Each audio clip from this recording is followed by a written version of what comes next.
Praise the Lord. Praise the Lord. Welcome to another day with the Lord.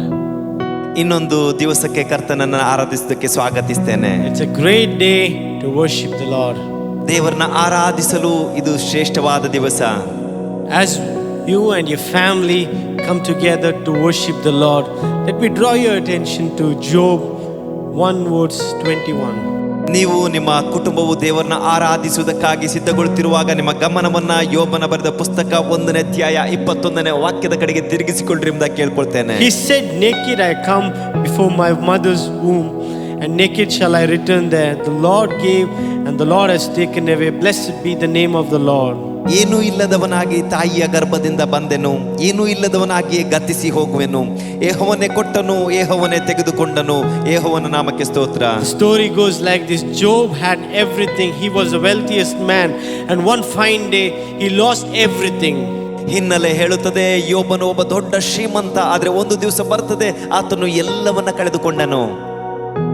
And this is what he says, the Lord gave and the Lord has taken away. ಆದ್ರೆ ಇಲ್ಲಿ ಆತನು ಹೇಳುತ್ತಿರುವುದನ್ನು ನೋಡ್ತಾ ಇದ್ದೇವೆ, ಯೆಹೋವನೇ ಕೊಟ್ಟನು, ಯೆಹೋವನೇ ತೆಗೆದುಕೊಂಡನು. Such a profound statement, but yet it was a bold and courageous statement that he made.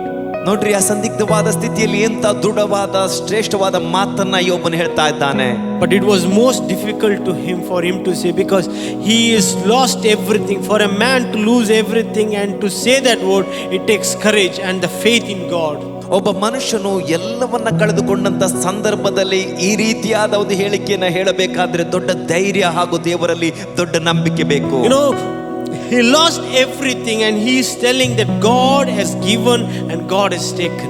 ನೋಡ್ರಿ, ಎಲ್ಲವನ್ನ ಕಳೆದುಕೊಂಡಾಗಲೂ ಇಲ್ಲಿ ಆತನು ಹೇಳ್ತಾ ಇದ್ದಾನೆ, ದೇವರೇ ಕೊಟ್ಟನು, ದೇವರೇ ತೆಗೆದುಕೊಂಡನು. You know, in this pandemic situation, in whatever we are going through, God might have given something during this time, or God has taken something.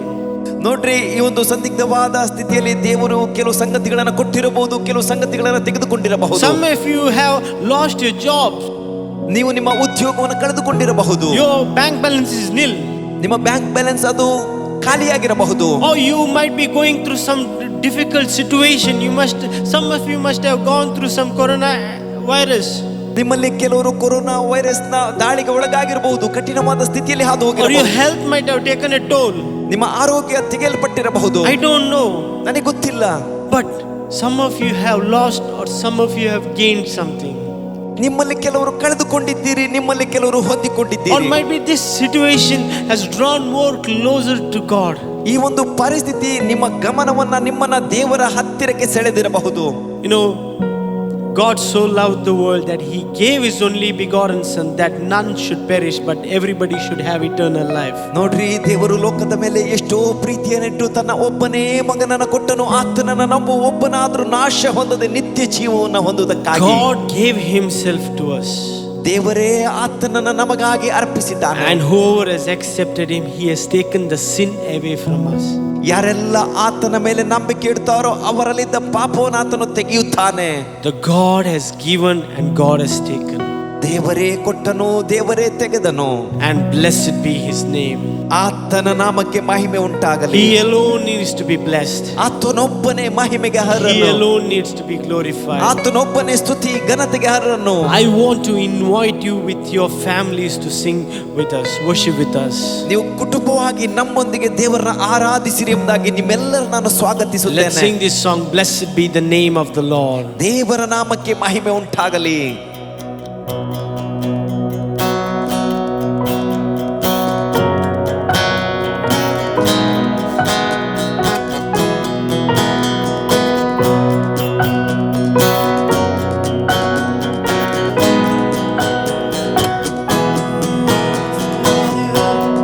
Blessed be your name, the land that is plentiful, with streams of abundance flow. Blessed be your name. Blessed be your name, when I found in the desert place, to walk in the wilderness. Blessed be your name. Every blessing you pour out, I'm turned back to praise. When the darkness closes in low, still I will sing. Blessed be the name of the Lord. Blessed be your name. Blessed be the name of the Lord. Blessed be your glorious name. Blessed be your name. When the sun is shining down on me, when the world all as it should be, blessed be your name. Blessed be your name. The Lord marked with suffering, the pain in the offering, blessed be your name. Every blessing you pour out, I'll turn back to praise. When the darkness closes in low, still I will sing. Blessed be the name of the Lord. Blessed be your name. Blessed be the name of the Lord. Blessed be your glorious name. Blessed be the name of the Lord. Blessed be your name. Blessed be the name of the Lord. Blessed be your glorious name. Blessed be your name in the land that is plentiful. The streams of abundance flow. Blessed be your name, Lord. Blessed be your name. When I'm found in the desert place, the walks in the wilderness. Blessed be your name. Every blessing you pour out, I'll turn back to praise.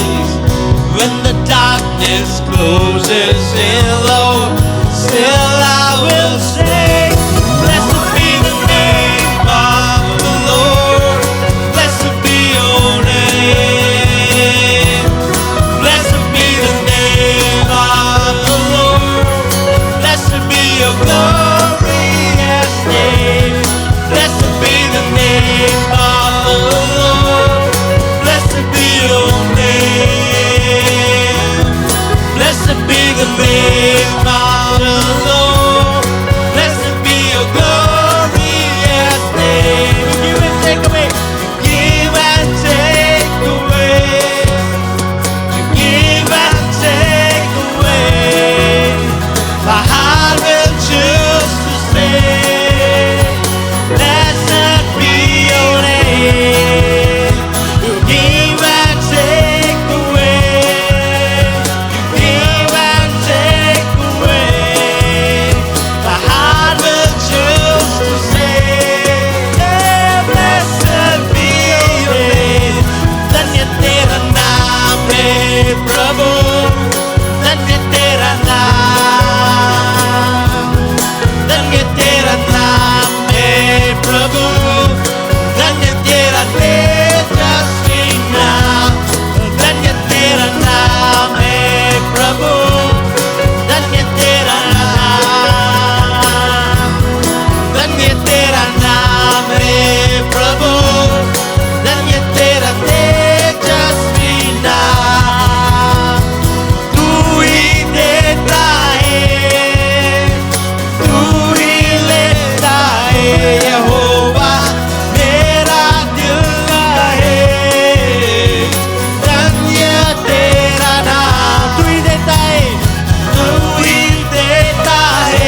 bless your name, Lord.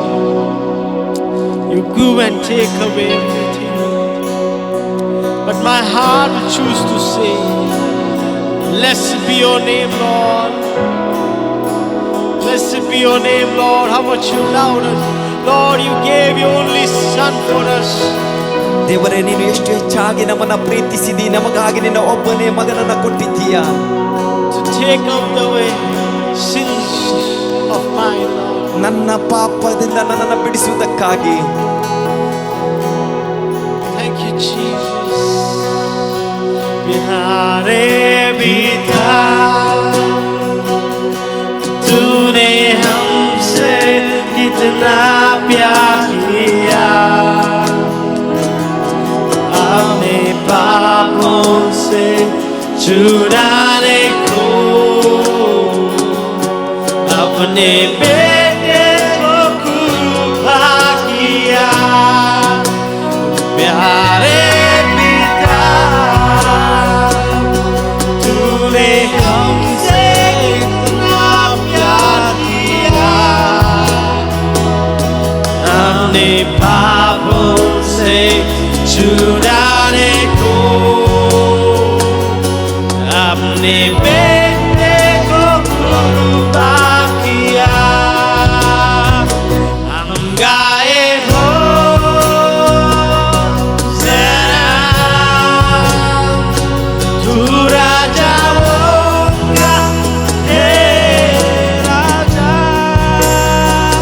तेरी महिमा होवे सदा. तू है प्रभु हमारा खुदा. हम गाए हो सेना, तू राजाओं का हे राजा, तेरी महिमा होवे सदा. तू है प्रभु हमारा खुदा. यीशु मसीह, तेरे जैसा कोई नहीं. तेरे चरणों में झुके आसमान और महिमा गाए सभी. यीशु मसीह, तेरे जैसा कोई नहीं. तेरे चरणों में झुके आसमान और महिमा गाए सभी. हम गाए हो सेना, तू राजाओं का हे राजा, तेरी महिमा होवे सदा. तू है प्रभु हमारा खुदा. हम गाए हो सेना, तू राजाओं का हे राजा, तेरी महिमा होवे सदा. तू है प्रभु हमारा खुदा. हम गाए हो सेना, तू राजाओं का हे राजा, तेरी महिमा होवे सदा. तू है प्रभु हमारा खुदा. जय यीशु, जय यीशु, जय यीशु, जय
Yes, King.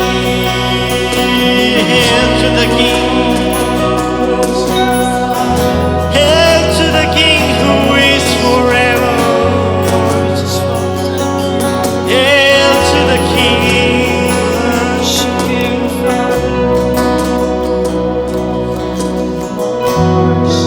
Father, you are great, O God. ತಂದೆಯೇ, ನೀನು ಶ್ರೇಷ್ಠನು. Lord, you give and take away. ನೀನೇ ಕೊಟ್ಟವನು, ನೀನೇ ತೆಗೆದುಕೊಂಡವನು. Everything we have, Lord, is given by you. ದೇವರೇ, ನಮ್ಮಲ್ಲಿರುವುದು ಎಲ್ಲವೂ ನಿನ್ನಿಂದ ಕೊಡಲ್ಪಟ್ಟಂತದ್ದು. Our health, ನಮ್ಮ ಆರೋಗ್ಯ, our wealth, ನಮ್ಮ ಸಂಪತ್ತು, our ability, ನಮ್ಮ ಸಾಮರ್ಥ್ಯ, our family, ನಮ್ಮ ಕುಟುಂಬ, our church, ನಮ್ಮ ಸಭೆ, everything you have given it, Lord. ನಮಗೆ ಎಲ್ಲವನ್ನ ನೀನೇ ಕೊಟ್ಟವನು ದೇವರೇ. And even the opportunity to worship you this morning, you have given us, Lord. ಈ ಮುಂಜಾನೆ ನಿನ್ನನ್ನು ಆರಾಧಿಸುವ ಸದಾವಕಾಶವನ್ನು ನೀನೇ ನಮಗೆ ಕೊಟ್ಟವನು. And we give it back to you, Lord. ತಿರುಗಿ ನೀನು ಕೊಟ್ಟದ್ದನ್ನು ನಿನಗೆ ಹಿಂತಿರುಗಿಸ್ತಾ We give ಇದ್ದೇವೆ. it back. We give all of our devotion. We give our worship to you, Lord. ನಮ್ಮ ಆರಾಧನೆ, ಸ್ತುತಿ ಎಲ್ಲವನ್ನ ನಿನಗೆ ಹಿಂತಿರುಗಿ ಅರ್ಪಿಸುತ್ತಾ ಇದ್ದೇವೆ. We give everything to you, Jesus. ಎಲ್ಲವನ್ನ ನಿನಗೆ ಅರ್ಪಿಸ್ತಾ ಇದ್ದೇವೆ. Let our worship be a sweet aroma to you, Lord. ದೇವರೇ, ನಮ್ಮ ಆರಾಧನೆ ನಿನಗೆ ಶ್ರೇಷ್ಠವಾಗಿರಲಿ. Let you be glorified, Lord. ನಿನ್ನ ನಾಮ ಒಂದೇ ಮಹಿಮೆ ಹೊಂದಲಿ. Let you be magnified ನೀನೊಬ್ಬನೇ ಮಹಿಮೆ ಹೊಂದು through our worship. ನಮ್ಮ ಆರಾಧನೆಯ ಮೂಲಕ. Thank you for everything, Lord. ಎಲ್ಲದಕ್ಕೂ ನಿನಗೆ ವಂದನೆಗಳು ತಂದೆಯೇ. We give you glory and honor. ಎಲ್ಲ ಘನಮಾನ ಮಹಿಮೆ ನಿನಗೆ. In Jesus' name, ಯೇಸುವಿನ ನಾಮದಲ್ಲಿ. amen. Amen. Praise the Lord. Praise the lord. The Lord is so good to us. ಕರ್ತನು ನಮಗೆ ಒಳ್ಳೆಯವನಾಗಿದ್ದಾನೆ. And we continue to worship Him ಆತನ ನಿರಂತರವಾಗಿ ನಾವು ಆರಾಧಿಸೋಣ. in spite of all our condition. ನಮ್ಮ ಎಲ್ಲ ಪರಿಸ್ಥಿತಿಗಳ ಮಧ್ಯದಲ್ಲಿಯೂ We are the temple of the Holy Spirit. ನಾವು ಪರಿಶುದ್ಧಾತ್ಮನ ಆಲಯವಾಗಿದ್ದೇವೆ. God has created us, ದೇವರು ನಮ್ಮನ್ನು ಸೃಷ್ಟಿಸಿದ್ದಾನೆ, redeemed us, ಬಿಡುಗಡೆ ಮಾಡಿದ್ದಾನೆ, filled us with His Spirit, ತನ್ನ ಆತ್ಮನಿಂದ ತುಂಬಿಸಿದ್ದಾನೆ, so that we become testimony for Jesus Christ. ಯೇಸು ಕ್ರಿಸ್ತನಿಗೋಸ್ಕರ ಸಾಕ್ಷಿಗಳಾಗಿ ನಾವು ಮಾರ್ಪಡುವಂತೆ. And this morning I want to continue with the same thing which I began with Stephen. ನಾನು ಹೋದ ವಾರ ಪ್ರಾರಂಭಿಸಿದ ಸ್ಟೆಫನನ ಕುರಿತಾಗಿ ನಾನು ಮುಂದುವರಿಸಲು ಬಯಸ್ತೇನೆ. Stephen was a one who was filled with the Holy Spirit. ಸ್ಟೆಫನನು ಪವಿತ್ರಾತ್ಮ ಭರಿತನಾದಂಥ ವ್ಯಕ್ತಿಯಾಗಿದ್ದನು. And in the chapter 6 of Acts, ಅಪೊಸ್ತಲ ಕೃತ್ಯಗಳು 6ನೇ ಅಧ್ಯಾಯದಲ್ಲಿ there was a problem in the church. ಸಭೆಯಲ್ಲಿ ಒಂದು ಸಮಸ್ಯೆ ಉಂಟಾಯಿತು. And when that number of people increased in the church, ಸಭೆಯಲ್ಲಿ ಜನರ ಸಂಖ್ಯೆ ಹೆಚ್ಚಾಗುತ್ತಾ ಬರುವಾಗ they had the social concern of taking care of the widows. ಅವರು ವಿಧವೆಯರನ್ನು ನೋಡಿಕೊಳ್ಳಬೇಕಾದಂತ ಒಂದು ಸಾಮಾಜಿಕ ಕಾಳಜಿ ಅವರ ಮೇಲೆ ಇತ್ತು. That was part of their system. ಅವರ ಒಂದು ವ್ಯವಸ್ಥೆಯ ಒಂದು ಭಾಗವಾಗಿತ್ತು. And God is always concerned about the poor and the needy. ದೇವರು ಯಾವಾಗಲೂ ಅವಶ್ಯಕತೆಯಲ್ಲಿ ಇರುವವರು ಮತ್ತು ವಿಧವೆಯರ ಕುರಿತಾಗಿ ಕಾಳಜಿಯನ್ನು ಹೊಂದಿದ್ದಾನೆ. God of Israel, the Jehovah, he is concerned about the poor and the needy. ಇಸ್ರಾಯೇಲರ ದೇವರಾಗಿರುವ ಯೆಹೋವನು ಆತನು ಬಡವರನ್ನು, ದೀನರನ್ನು ಮತ್ತು ಆ ಒಂದು ಶೋಷಣೆಗೆ ಒಳಗಾದವರ ಕುರಿತಾಗಿ ಕಾಳಜಿ ವಹಿಸುತ್ತಾನೆ. And when there was a problem arose, that was that the Hellenist people, they started to complain against the people. Hebrews widows are taken care, but our widows are not taken care very well. ಅಲ್ಲಿ ಏನಾಗುತ್ತೆ, Greek ಭಾಷೆಯವರು ಇಬ್ರಿಯ ಭಾಷೆಯವರ ಮೇಲೆ ದಿನದಿನದ ಉಪಚಾರದಲ್ಲಿ ನಮ್ಮ ವಿಧವೆಯರನ್ನು ಸರಿಯಾಗಿ ಪರಂಬರಿಸುವುದಿಲ್ಲ ಎಂದು ಗುಣಗುಟ್ಟಲು ಪ್ರಾರಂಭಿಸಿದರು. Hellenists are the people, they are Jewish people, but they are scattered in different parts of the world. ಈ ಜನರು ಮಿಶ್ರಿತರಾದ ಜನರು, ಅವರು ಯಹೂದ್ಯರಾಗಿದ್ದು ಬೇರೆ ಬೇರೆ ಮಿಶ್ರಿತರಾದವರು ಪ್ರಪಂಚದ ಬೇರೆ ಬೇರೆ ಕಡೆಯಲ್ಲಿ ಚದುರಿ ಹೋದಂತವರಾಗಿದ್ದರು. And they were the truly Jewish people, but not having they were having influenced by the different cultures and the language of Greek culture. ಅವರು ಯಹೂದ್ಯರಾಗಿದ್ದರೂ ಕೂಡ ಗ್ರೀಕ್ ಭಾಷೆಯನ್ನು ಮಾತನಾಡುವವರು, ಗ್ರೀಕ್ ಸಂಸ್ಕೃತಿಯನ್ನು ಮೈಗೂಡಿಸಿಕೊಂಡವರು ಆಗಿದ್ದರು. And when they come together to worship the Lord, ಅವರು ಆರಾಧನೆಗೆ ಸೇರಿ ಬರುವಂತ ಸಂದರ್ಭದಲ್ಲಿ they found out now the Hebrew widows are taken care, but at the same time the Hellenist widows are not taken care very well. ಅಲ್ಲಿ ಏನಾಗುತ್ತದೆ, ಇಬ್ರಿಯ ಭಾಷೆ ಮಾತನಾಡುವ ವಿಧವೆಯರನ್ನು ಚೆನ್ನಾಗಿ ನೋಡಿಕೊಳ್ಳುತ್ತಾ ಇದ್ದರು, ಆದರೆ ಗ್ರೀಕ್ ಭಾಷೆ ಮಾತನಾಡುವ ವಿಧವೆಯರ ಮೇಲೆ ಅವರು ಸರಿಯಾಗಿ ಪರಂಬರಿಸುವುದಿಲ್ಲ ಎಂಬುದಾಗಿ ಕಂಡುಕೊಂಡರು. It may be a matter of little misunderstanding, ಅಲ್ಲಿ ಬಹುಶಃ ಒಂದು ಅಪಾರ್ಥ ಉಂಟಾಗಿರಬಹುದು, or maybe a matter of miscommunication because of their languages different, ಅಥವಾ ಅವರ ಭಾಷೆಗಳ ವ್ಯತ್ಯಾಸದ ನಿಮಿತ್ತವಾಗಿ ಸಂಪರ್ಕದ ಕೊರತೆ ಆಗಿರಬಹುದು, maybe because of the culture or the way they were doing it may not be understood by others. ಅಥವಾ ಅವರು ಪಾಲಿಸುತ್ತಾ ಇದ್ದಂಥ ಸಂಸ್ಕೃತಿ, ಅವರ ರೂಢಿ ಸಂಪ್ರದಾಯಗಳು ಮತ್ತೊಬ್ಬರಿಗೆ ಅರ್ಥವಾಗದೇ ಇದ್ದಿರಬಹುದು. But whatever it might be, there arose a problem.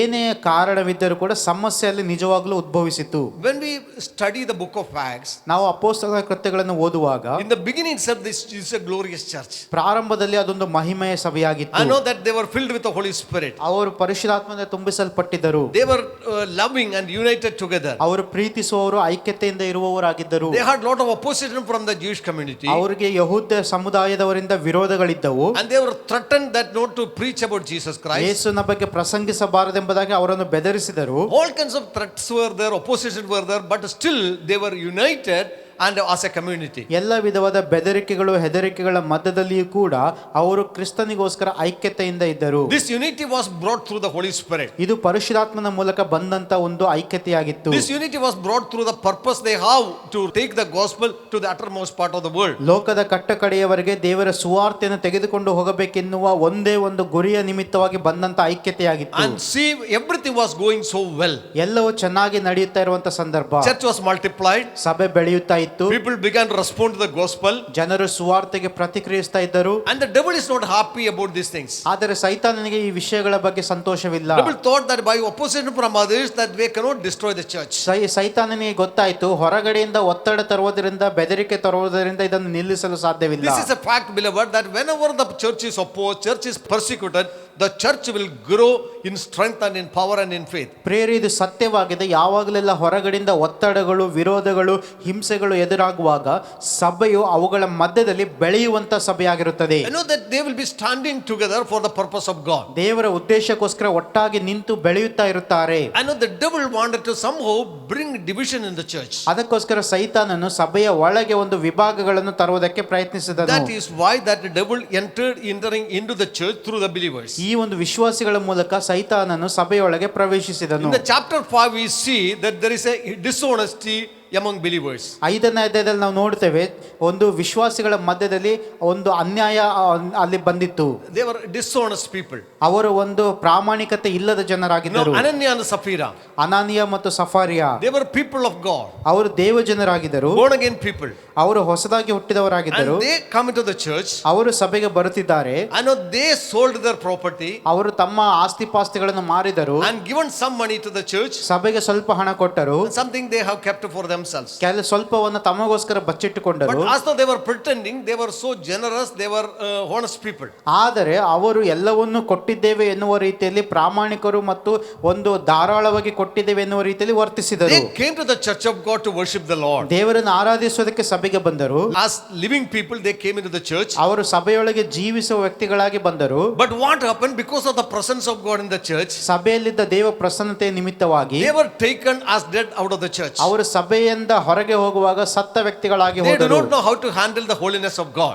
ದೇವರ ಪರಿಶುದ್ಧತೆಯನ್ನು ಹೇಗೆ ನಿಭಾಯಿಸಬೇಕೆಂಬುದು ಅವರಿಗೆ ಗೊತ್ತಿಲ್ಲ. The God you and me are serving is a holy God. ನಾನು ನೀವು ಆರಾಧಿಸುವ ದೇವರು ಪರಿಶುದ್ಧ In ದೇವರಾಗಿದ್ದಾನೆ. front of him, no pretension, no dishonesty will stand. ಆತನ ಮುಂದೆ ಯಾವುದೇ ಮೋಸ, ವಂಚನೆ ಅಥವಾ ಪ್ರಾಮಾಣಿಕತೆ ಇಲ್ಲದೇ ಇರುವಂತಹ ಸ್ವಭಾವಗಳು ನಿಲ್ಲುವುದಿಲ್ಲ. Beloved, dishonesty is one of the things that God hates. ಪ್ರೇರೆ, ಈ ಒಂದು ಪ್ರಾಮಾಣಿಕತೆ ಇಲ್ಲದ ಸ್ವಭಾವವನ್ನು ದೇವರು ಅದು ವಿರೋಧಿಸುವಾತನಾಗಿದ್ದಾನೆ. It is not that whether they have given or not, that is not the important thing, but they were dishonest before God. ಅವರು ಕೊಟ್ಟಿದ್ದಾರೋ ಇಲ್ಲವೋ ಎನ್ನುವಂಥದ್ದು ಪ್ರಾಮುಖ್ಯವಾಗಿರಲಿಲ್ಲ, ಆದರೆ ಅಪ್ರಾಮಾಣಿಕತೆ ಎನ್ನುವಂಥದ್ದು ಅದು ಆ ದೇವರಿಗೆ ಮೆಚ್ಚುಗೆ ಆಗಲಿಲ್ಲ. Even today, then when we say that when people come to the church of God, where they have problem, they will be healed and go. ಈ ದಿವಸದಲ್ಲೂ ಕೂಡ ಜನರು ಸಭೆಗಳಿಗೆ ಬರುವಾಗ ಅವರು ಸಮಸ್ಯೆಗಳಿಂದ ಸ್ವಸ್ಥತೆಯನ್ನು ಹೊಂದಿ ಹೋಗುತ್ತಾರೆ. But in the first church, when they came, full health, but they went as dead people. ಆದರೆ ಆದಿ ಸಭೆಯಲ್ಲಿ ಅವರು ಸಂಪೂರ್ಣ ಆರೋಗ್ಯದಿಂದ ಬಂದರು, ಆದರೆ ಸತ್ತು ಅವರ ಶವಗಳು ಹೊರಗೆ ಹೋದವು. And not only that, but also we see in the book of Corinthians, ಅಷ್ಟು ಮಾತ್ರವಲ್ಲ, ಕೊರಿಂಥ ಸಭೆಯಲ್ಲಿ ನಾವು ನೋಡುತ್ತೇವೆ, chapter 11 says, when it is speaking about the partaking in the holy communion, 11ನೇ ಅಧ್ಯಾಯದಲ್ಲಿ ಆ ಒಂದು ಕರ್ತನ ಮೇಜಿನಲ್ಲಿ ಪಾಲ್ಗೊಳ್ಳುವುದರ ಬಗ್ಗೆ ಮಾತನಾಡುವಂತ ಸಂದರ್ಭದಲ್ಲಿ there Paul says, because you are not partaking in the holy communion in a worthy manner, that is why some of you are dead. dead. ಪೌಲನು ಹೇಳ್ತಾನೆ, ನಿಮ್ಮಲ್ಲಿ ಕೆಲವರು ಒಂದು ಅಯೋಗ್ಯ ರೀತಿಯಲ್ಲಿ ಕರ್ತನ ಭೋಜನದಲ್ಲಿ ಪಾಲ್ಗೊಳ್ಳುವುದರಿಂದ ಸ್ವಲ್ಪ ಜನ ಸತ್ತು ಹೋದವರಾಗಿದ್ದಾರೆ. Some of them became sick. ಇನ್ನು ಕೆಲವರು ಅನಾರೋಗ್ಯದಲ್ಲಿದ್ದಾರೆ. Some of them became weak. ಕೆಲವರು No, ಬಲಹೀನರಾಗಿದ್ದಾರೆ. these are the effects when they come to the church of God. No, it is not only that they are healed and gone back. When they are dishonest, then they are not true to God. No, it will bring a negative impact upon their lives. ಆ ಕೇವಲ ಜನರು ಸಭೆಗೆ ಬರುವಾಗ ಚೆನ್ನಾಗಿ ಸ್ವಸ್ಥವಾಗಿ ಹೋಗುವುದು ಮಾತ್ರವಲ್ಲ, ಅವರು ದೇವರಿಗೆ ಅಪ್ರಾಮಾಣಿಕತೆಯಿಂದ ನಡೆದುಕೊಳ್ಳುವಾಗ ಅವಿಧೇಯರಾಗುವಂತ ಸಂದರ್ಭದಲ್ಲಿ ಅದರ ಒಂದು ಪ್ರತಿಕೂಲವಾದ ಒಂದು ಪರಿಣಾಮಗಳನ್ನು ಕೂಡ And the ಎದುರಿಸಬೇಕಾಗುತ್ತದೆ. second incident is in chapter 6. ಎರಡನೇ ಒಂದು ಘಟನೆಯನ್ನು 6ನೇ ಅಧ್ಯಾಯದಲ್ಲಿ ನಾವು It was ನೋಡುತ್ತೇವೆ. a major problem. ಅದು ಬಹಳ ಗಂಭೀರವಾದ ಸಮಸ್ಯೆ. If that Holy Spirit is not in the church, ಸಭೆಯೊಳಗೆ ಪರಿಶುದ್ಧಾತ್ಮನು ಇಲ್ಲದೆ ಇದ್ದರೆ this church would have been divided ಈ ಸಭೆ ಎರಡು ಭಾಗವಾಗುತ್ತಾ on ಇತ್ತು. the basis of the Hebrew speaking and the Hellenistic people. ಆ ಗ್ರೀಕ್ ಭಾಷೆ ಮಾತನಾಡುವವರು ಮತ್ತು ಇಬ್ರಿಯ ಭಾಷೆ ಮಾತನಾಡುವವರ ಮಧ್ಯದಲ್ಲಿ ವಿಭಾಗವಾಗ್ತಾ ಇತ್ತು. I know the Spirit of God was so powerfully moving in the church. ಆ ಸಭೆಯಲ್ಲಿ ಪರಿಶುದ್ಧಾತ್ಮನು ತುಂಬಾ ಬಲವಾಗಿ ಸಂಚರಿಸುತ್ತಿದ್ದನು. Apostles were praying and fasting. ಅಪೊಸ್ತಲರು ಉಪವಾಸವಿದ್ದು ಪ್ರಾರ್ಥಿಸ್ತಾ ಇದ್ದರು. And when there is a problem there, that what is the solution that apostles given is, ಆ ಸಮಯದಲ್ಲಿ ಆ ಸಮಸ್ಯೆ ಇರುವಾಗ ಅಪೊಸ್ತಲರು ಅದಕ್ಕೆ ಸೂಚಿಸಿದ ಪರಿಹಾರವೇನೆಂದರೆ, they did not use any diplomacy. They say that maybe select 3 people from this group and 3 people from other group, and I will be the chairman for the group. ಅವರು ಈ ರೀತಿಯಲ್ಲಿ ಒಂದು ಜ್ಞಾನ ವಿವೇಕದ ಒಂದು ಏನೋ ಒಂದು ಇದನ್ನ ಮಾಡಲಿಲ್ಲ. ಈ ಗುಂಪಿನಿಂದ 3 ಜನರನ್ನ ಆ ಗುಂಪಿನಿಂದ 3 ಜನರನ್ನ ಮಾಡಿ ನಾನು ಅದಕ್ಕೆ ಚೇರ್ಮನ್ ಆಗ್ತೀನಿ ಎಂಬುದಾಗಿ ಹೇಳಲಿಲ್ಲ. They said that you choose from among them yourself, that people, those who are honest and who is having good reputation. ಅವರು ಹೇಳಿದರು, ಒಂದು ಸಂಭಾವಿತರು ಜ್ಞಾನ ಸಂಪನ್ನರು ಆಗಿರುವಂತ ಜನರನ್ನ ನೀವು ಆರಿಸಿಕೊಳ್ಳಿರಿ. He says that people of good reputation, ಅಲ್ಲಿ ಸಂಭಾವಿತರು ಅಂದ್ರೆ ಒಳ್ಳೆಯ ಗೌರವವುಳ್ಳಂತ ಜನರು, the people were filled with the Holy Spirit, ಮತ್ತು ಪರಿಶುದ್ಧಾತ್ಮ ಭರಿತರಾಗಿರುವಂತವರು, and those who have wisdom, ಮತ್ತು ಜ್ಞಾನ ಸಂಪನ್ನರು. among them that you chose 7. ಅಂತಹ 7 ಜನರನ್ನು ನಿಮ್ಮೊಳಗಿಂದ ಆರಿಸಿಕೊಳ್ಳಿರಿ. Among them that they chose 7 people. ಅಂತಹ 7 ಜನರನ್ನ ಅವರು ಆರಿಸಿಕೊಂಡರು. So why I want to highlight it is that when they says that full of the Spirit, ನಾನು ಯಾಕೆ ಇದನ್ನು ಹೇಳ ಬಯಸ್ತಾ ಇದ್ದೇನೆ ಎಂಬುದಾಗಿ ಹೇಳುವಾಗ, ಪವಿತ್ರಾತ್ಮ ಭರಿತರೆಂಬುದಾಗಿ ಹೇಳುವಾಗ, that means that all those who are in the church, they are not filled with the Holy Spirit. ಸಭೆಯೊಳಗಿದ್ದಂತ ಎಲ್ಲರೂ ಪರಿಶುದ್ಧಾತ್ಮ ಭರಿತರು ಆಗಿರಲಿಲ್ಲ. If they are all being filled with the Holy Spirit, they are full of the Spirit of God. ಒಂದು ವೇಳೆ ಸಭೆಯೊಳಗಿದ್ದಂತ ಎಲ್ಲರೂ ಪವಿತ್ರಾತ್ಮ ಭರಿತರು ಆಗಿದ್ದಾದರೆ, He would not have told that you select people those who are full of the Holy Spirit. ಪರಿಶುದ್ಧಾತ್ಮ ಭರಿತರಾಗಿರುವಂತ ಜನರನ್ನ ಆರಿಸಿರಿ ಎಂಬುದಾಗಿ ಒಂದು ನಿರ್ದಿಷ್ಟವಾಗಿ ಹೇಳುವ ಅವಶ್ಯಕತೆ ಇರ್ತಿರ್ಲಿಲ್ಲ. What is in order to solve the issues or the problems in the church? ಸಭೆಯೊಳಗಿನ ಸಮಸ್ಯೆಗಳನ್ನು ಪರಿಹರಿಸುವುದಕ್ಕೋಸ್ಕರ So he said that choose people those who are good reputation. ಸಂಭಾವಿತರಾಗಿರುವಂತ ಜನರನ್ನ ಆರಿಸಿಕೊಳ್ಳಿರಿ. The people those who are filled the Holy Spirit, ಪರಿಶುದ್ಧಾತ್ಮ ಭರಿತರಾಗಿರುವಂತ ಜನರು, they are the people of character. ಅವರು ಸ್ವಭಾವ ಗುಣಗಳನ್ನು ಹೊಂದಿರುವಂತವರು. Reputation means speaking that by others they consider them as worthy of honor and a good character. ಸಂಭಾವಿತರೆಂಬುದಾಗಿ ಹೇಳುವಾಗ ಬೇರೆಯವರು ಅವರನ್ನ ಒಳ್ಳೆಯ ಗುಣವುಳ್ಳಂತವರು ಮತ್ತು ಯೋಗ್ಯರೆಂಬುದಾಗಿ ಎಣಿಸುವಂತವರು. Beloved, that people is looking for people those who have character in their life. ಪ್ರಿಯರೇ, ನಮ್ಮ ಜೀವಿತಗಳಲ್ಲಿ ಸ್ವಭಾವ ಒಳ್ಳೆಯ ಗುಣಲಕ್ಷಣಗಳನ್ನು ಹೊಂದಿರುವಂತ ಜನರನ್ನು ಎಲ್ಲರೂ ಹುಡುಕುತ್ತಾ ಇದ್ದಾರೆ. That God was seeking for people who are filled with the Holy Spirit. ಪರಿಶುದ್ಧಾತ್ಮದಿಂದ ತುಂಬಿಸಲ್ಪಟ್ಟ ಜನರನ್ನು ದೇವರು ಹುಡುಕ್ತಾ ಇದ್ದಾನೆ. They are having good character, ಒಳ್ಳೆಯ ಗುಣವನ್ನು ಹೊಂದಿರುವವರು, reputation among others. ಬೇರೆಯವರ ಮಧ್ಯದಲ್ಲಿ ಒಳ್ಳೆಯ ಒಂದು ಗೌರವವನ್ನು ಹೊಂದಿರುವವರು. People should speak highly about them.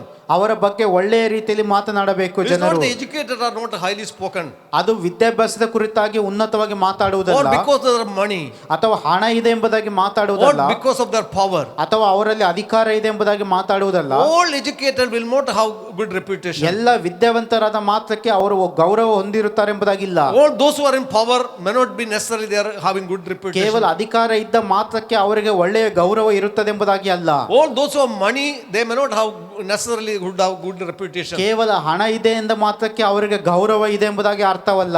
Good reputation is given to everyone, including the poor, rich, or educated, uneducated, because based upon their character and lifestyle. ಬಡವರಾಗಲಿ ಶ್ರೀಮಂತರಾಗಲಿ ವಿದ್ಯಾವಂತರಾಗಲಿ ಅವಿದ್ಯಾವಂತರಾಗಲಿ ಯಾರು ಬೇಕಾದರೂ ಕೂಡ ಒಳ್ಳೆಯ ಗೌರವವನ್ನು ಹೊಂದಿರುವಂತ ಜನರು ಆಗಿರಬಹುದು.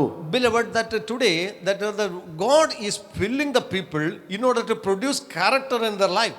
ಪ್ರಿಯರೇ, ಈ ದಿವಸದಲ್ಲಿ ದೇವರು ತನ್ನ ಆತ್ಮನನ್ನು ನಮಗೆ ತುಂಬಿಸುತ್ತಾ ಇರುವುದು ಯಾಕೆಂದರೆ ನಮ್ಮ ಜೀವಿತಗಳಲ್ಲಿ ಗುಣಲಕ್ಷಣಗಳನ್ನು ಉಂಟು ಮಾಡುವುದಕ್ಕಾಗಿ. Galatians chapter 5 verse 22 says, Galatia 5:22 Bible ಹೇಳುತ್ತದೆ, but the fruit of the Spirit is love, joy, peace, long suffering, kindness, goodness, faithfulness, gentleness, self-control. Against such there is no law.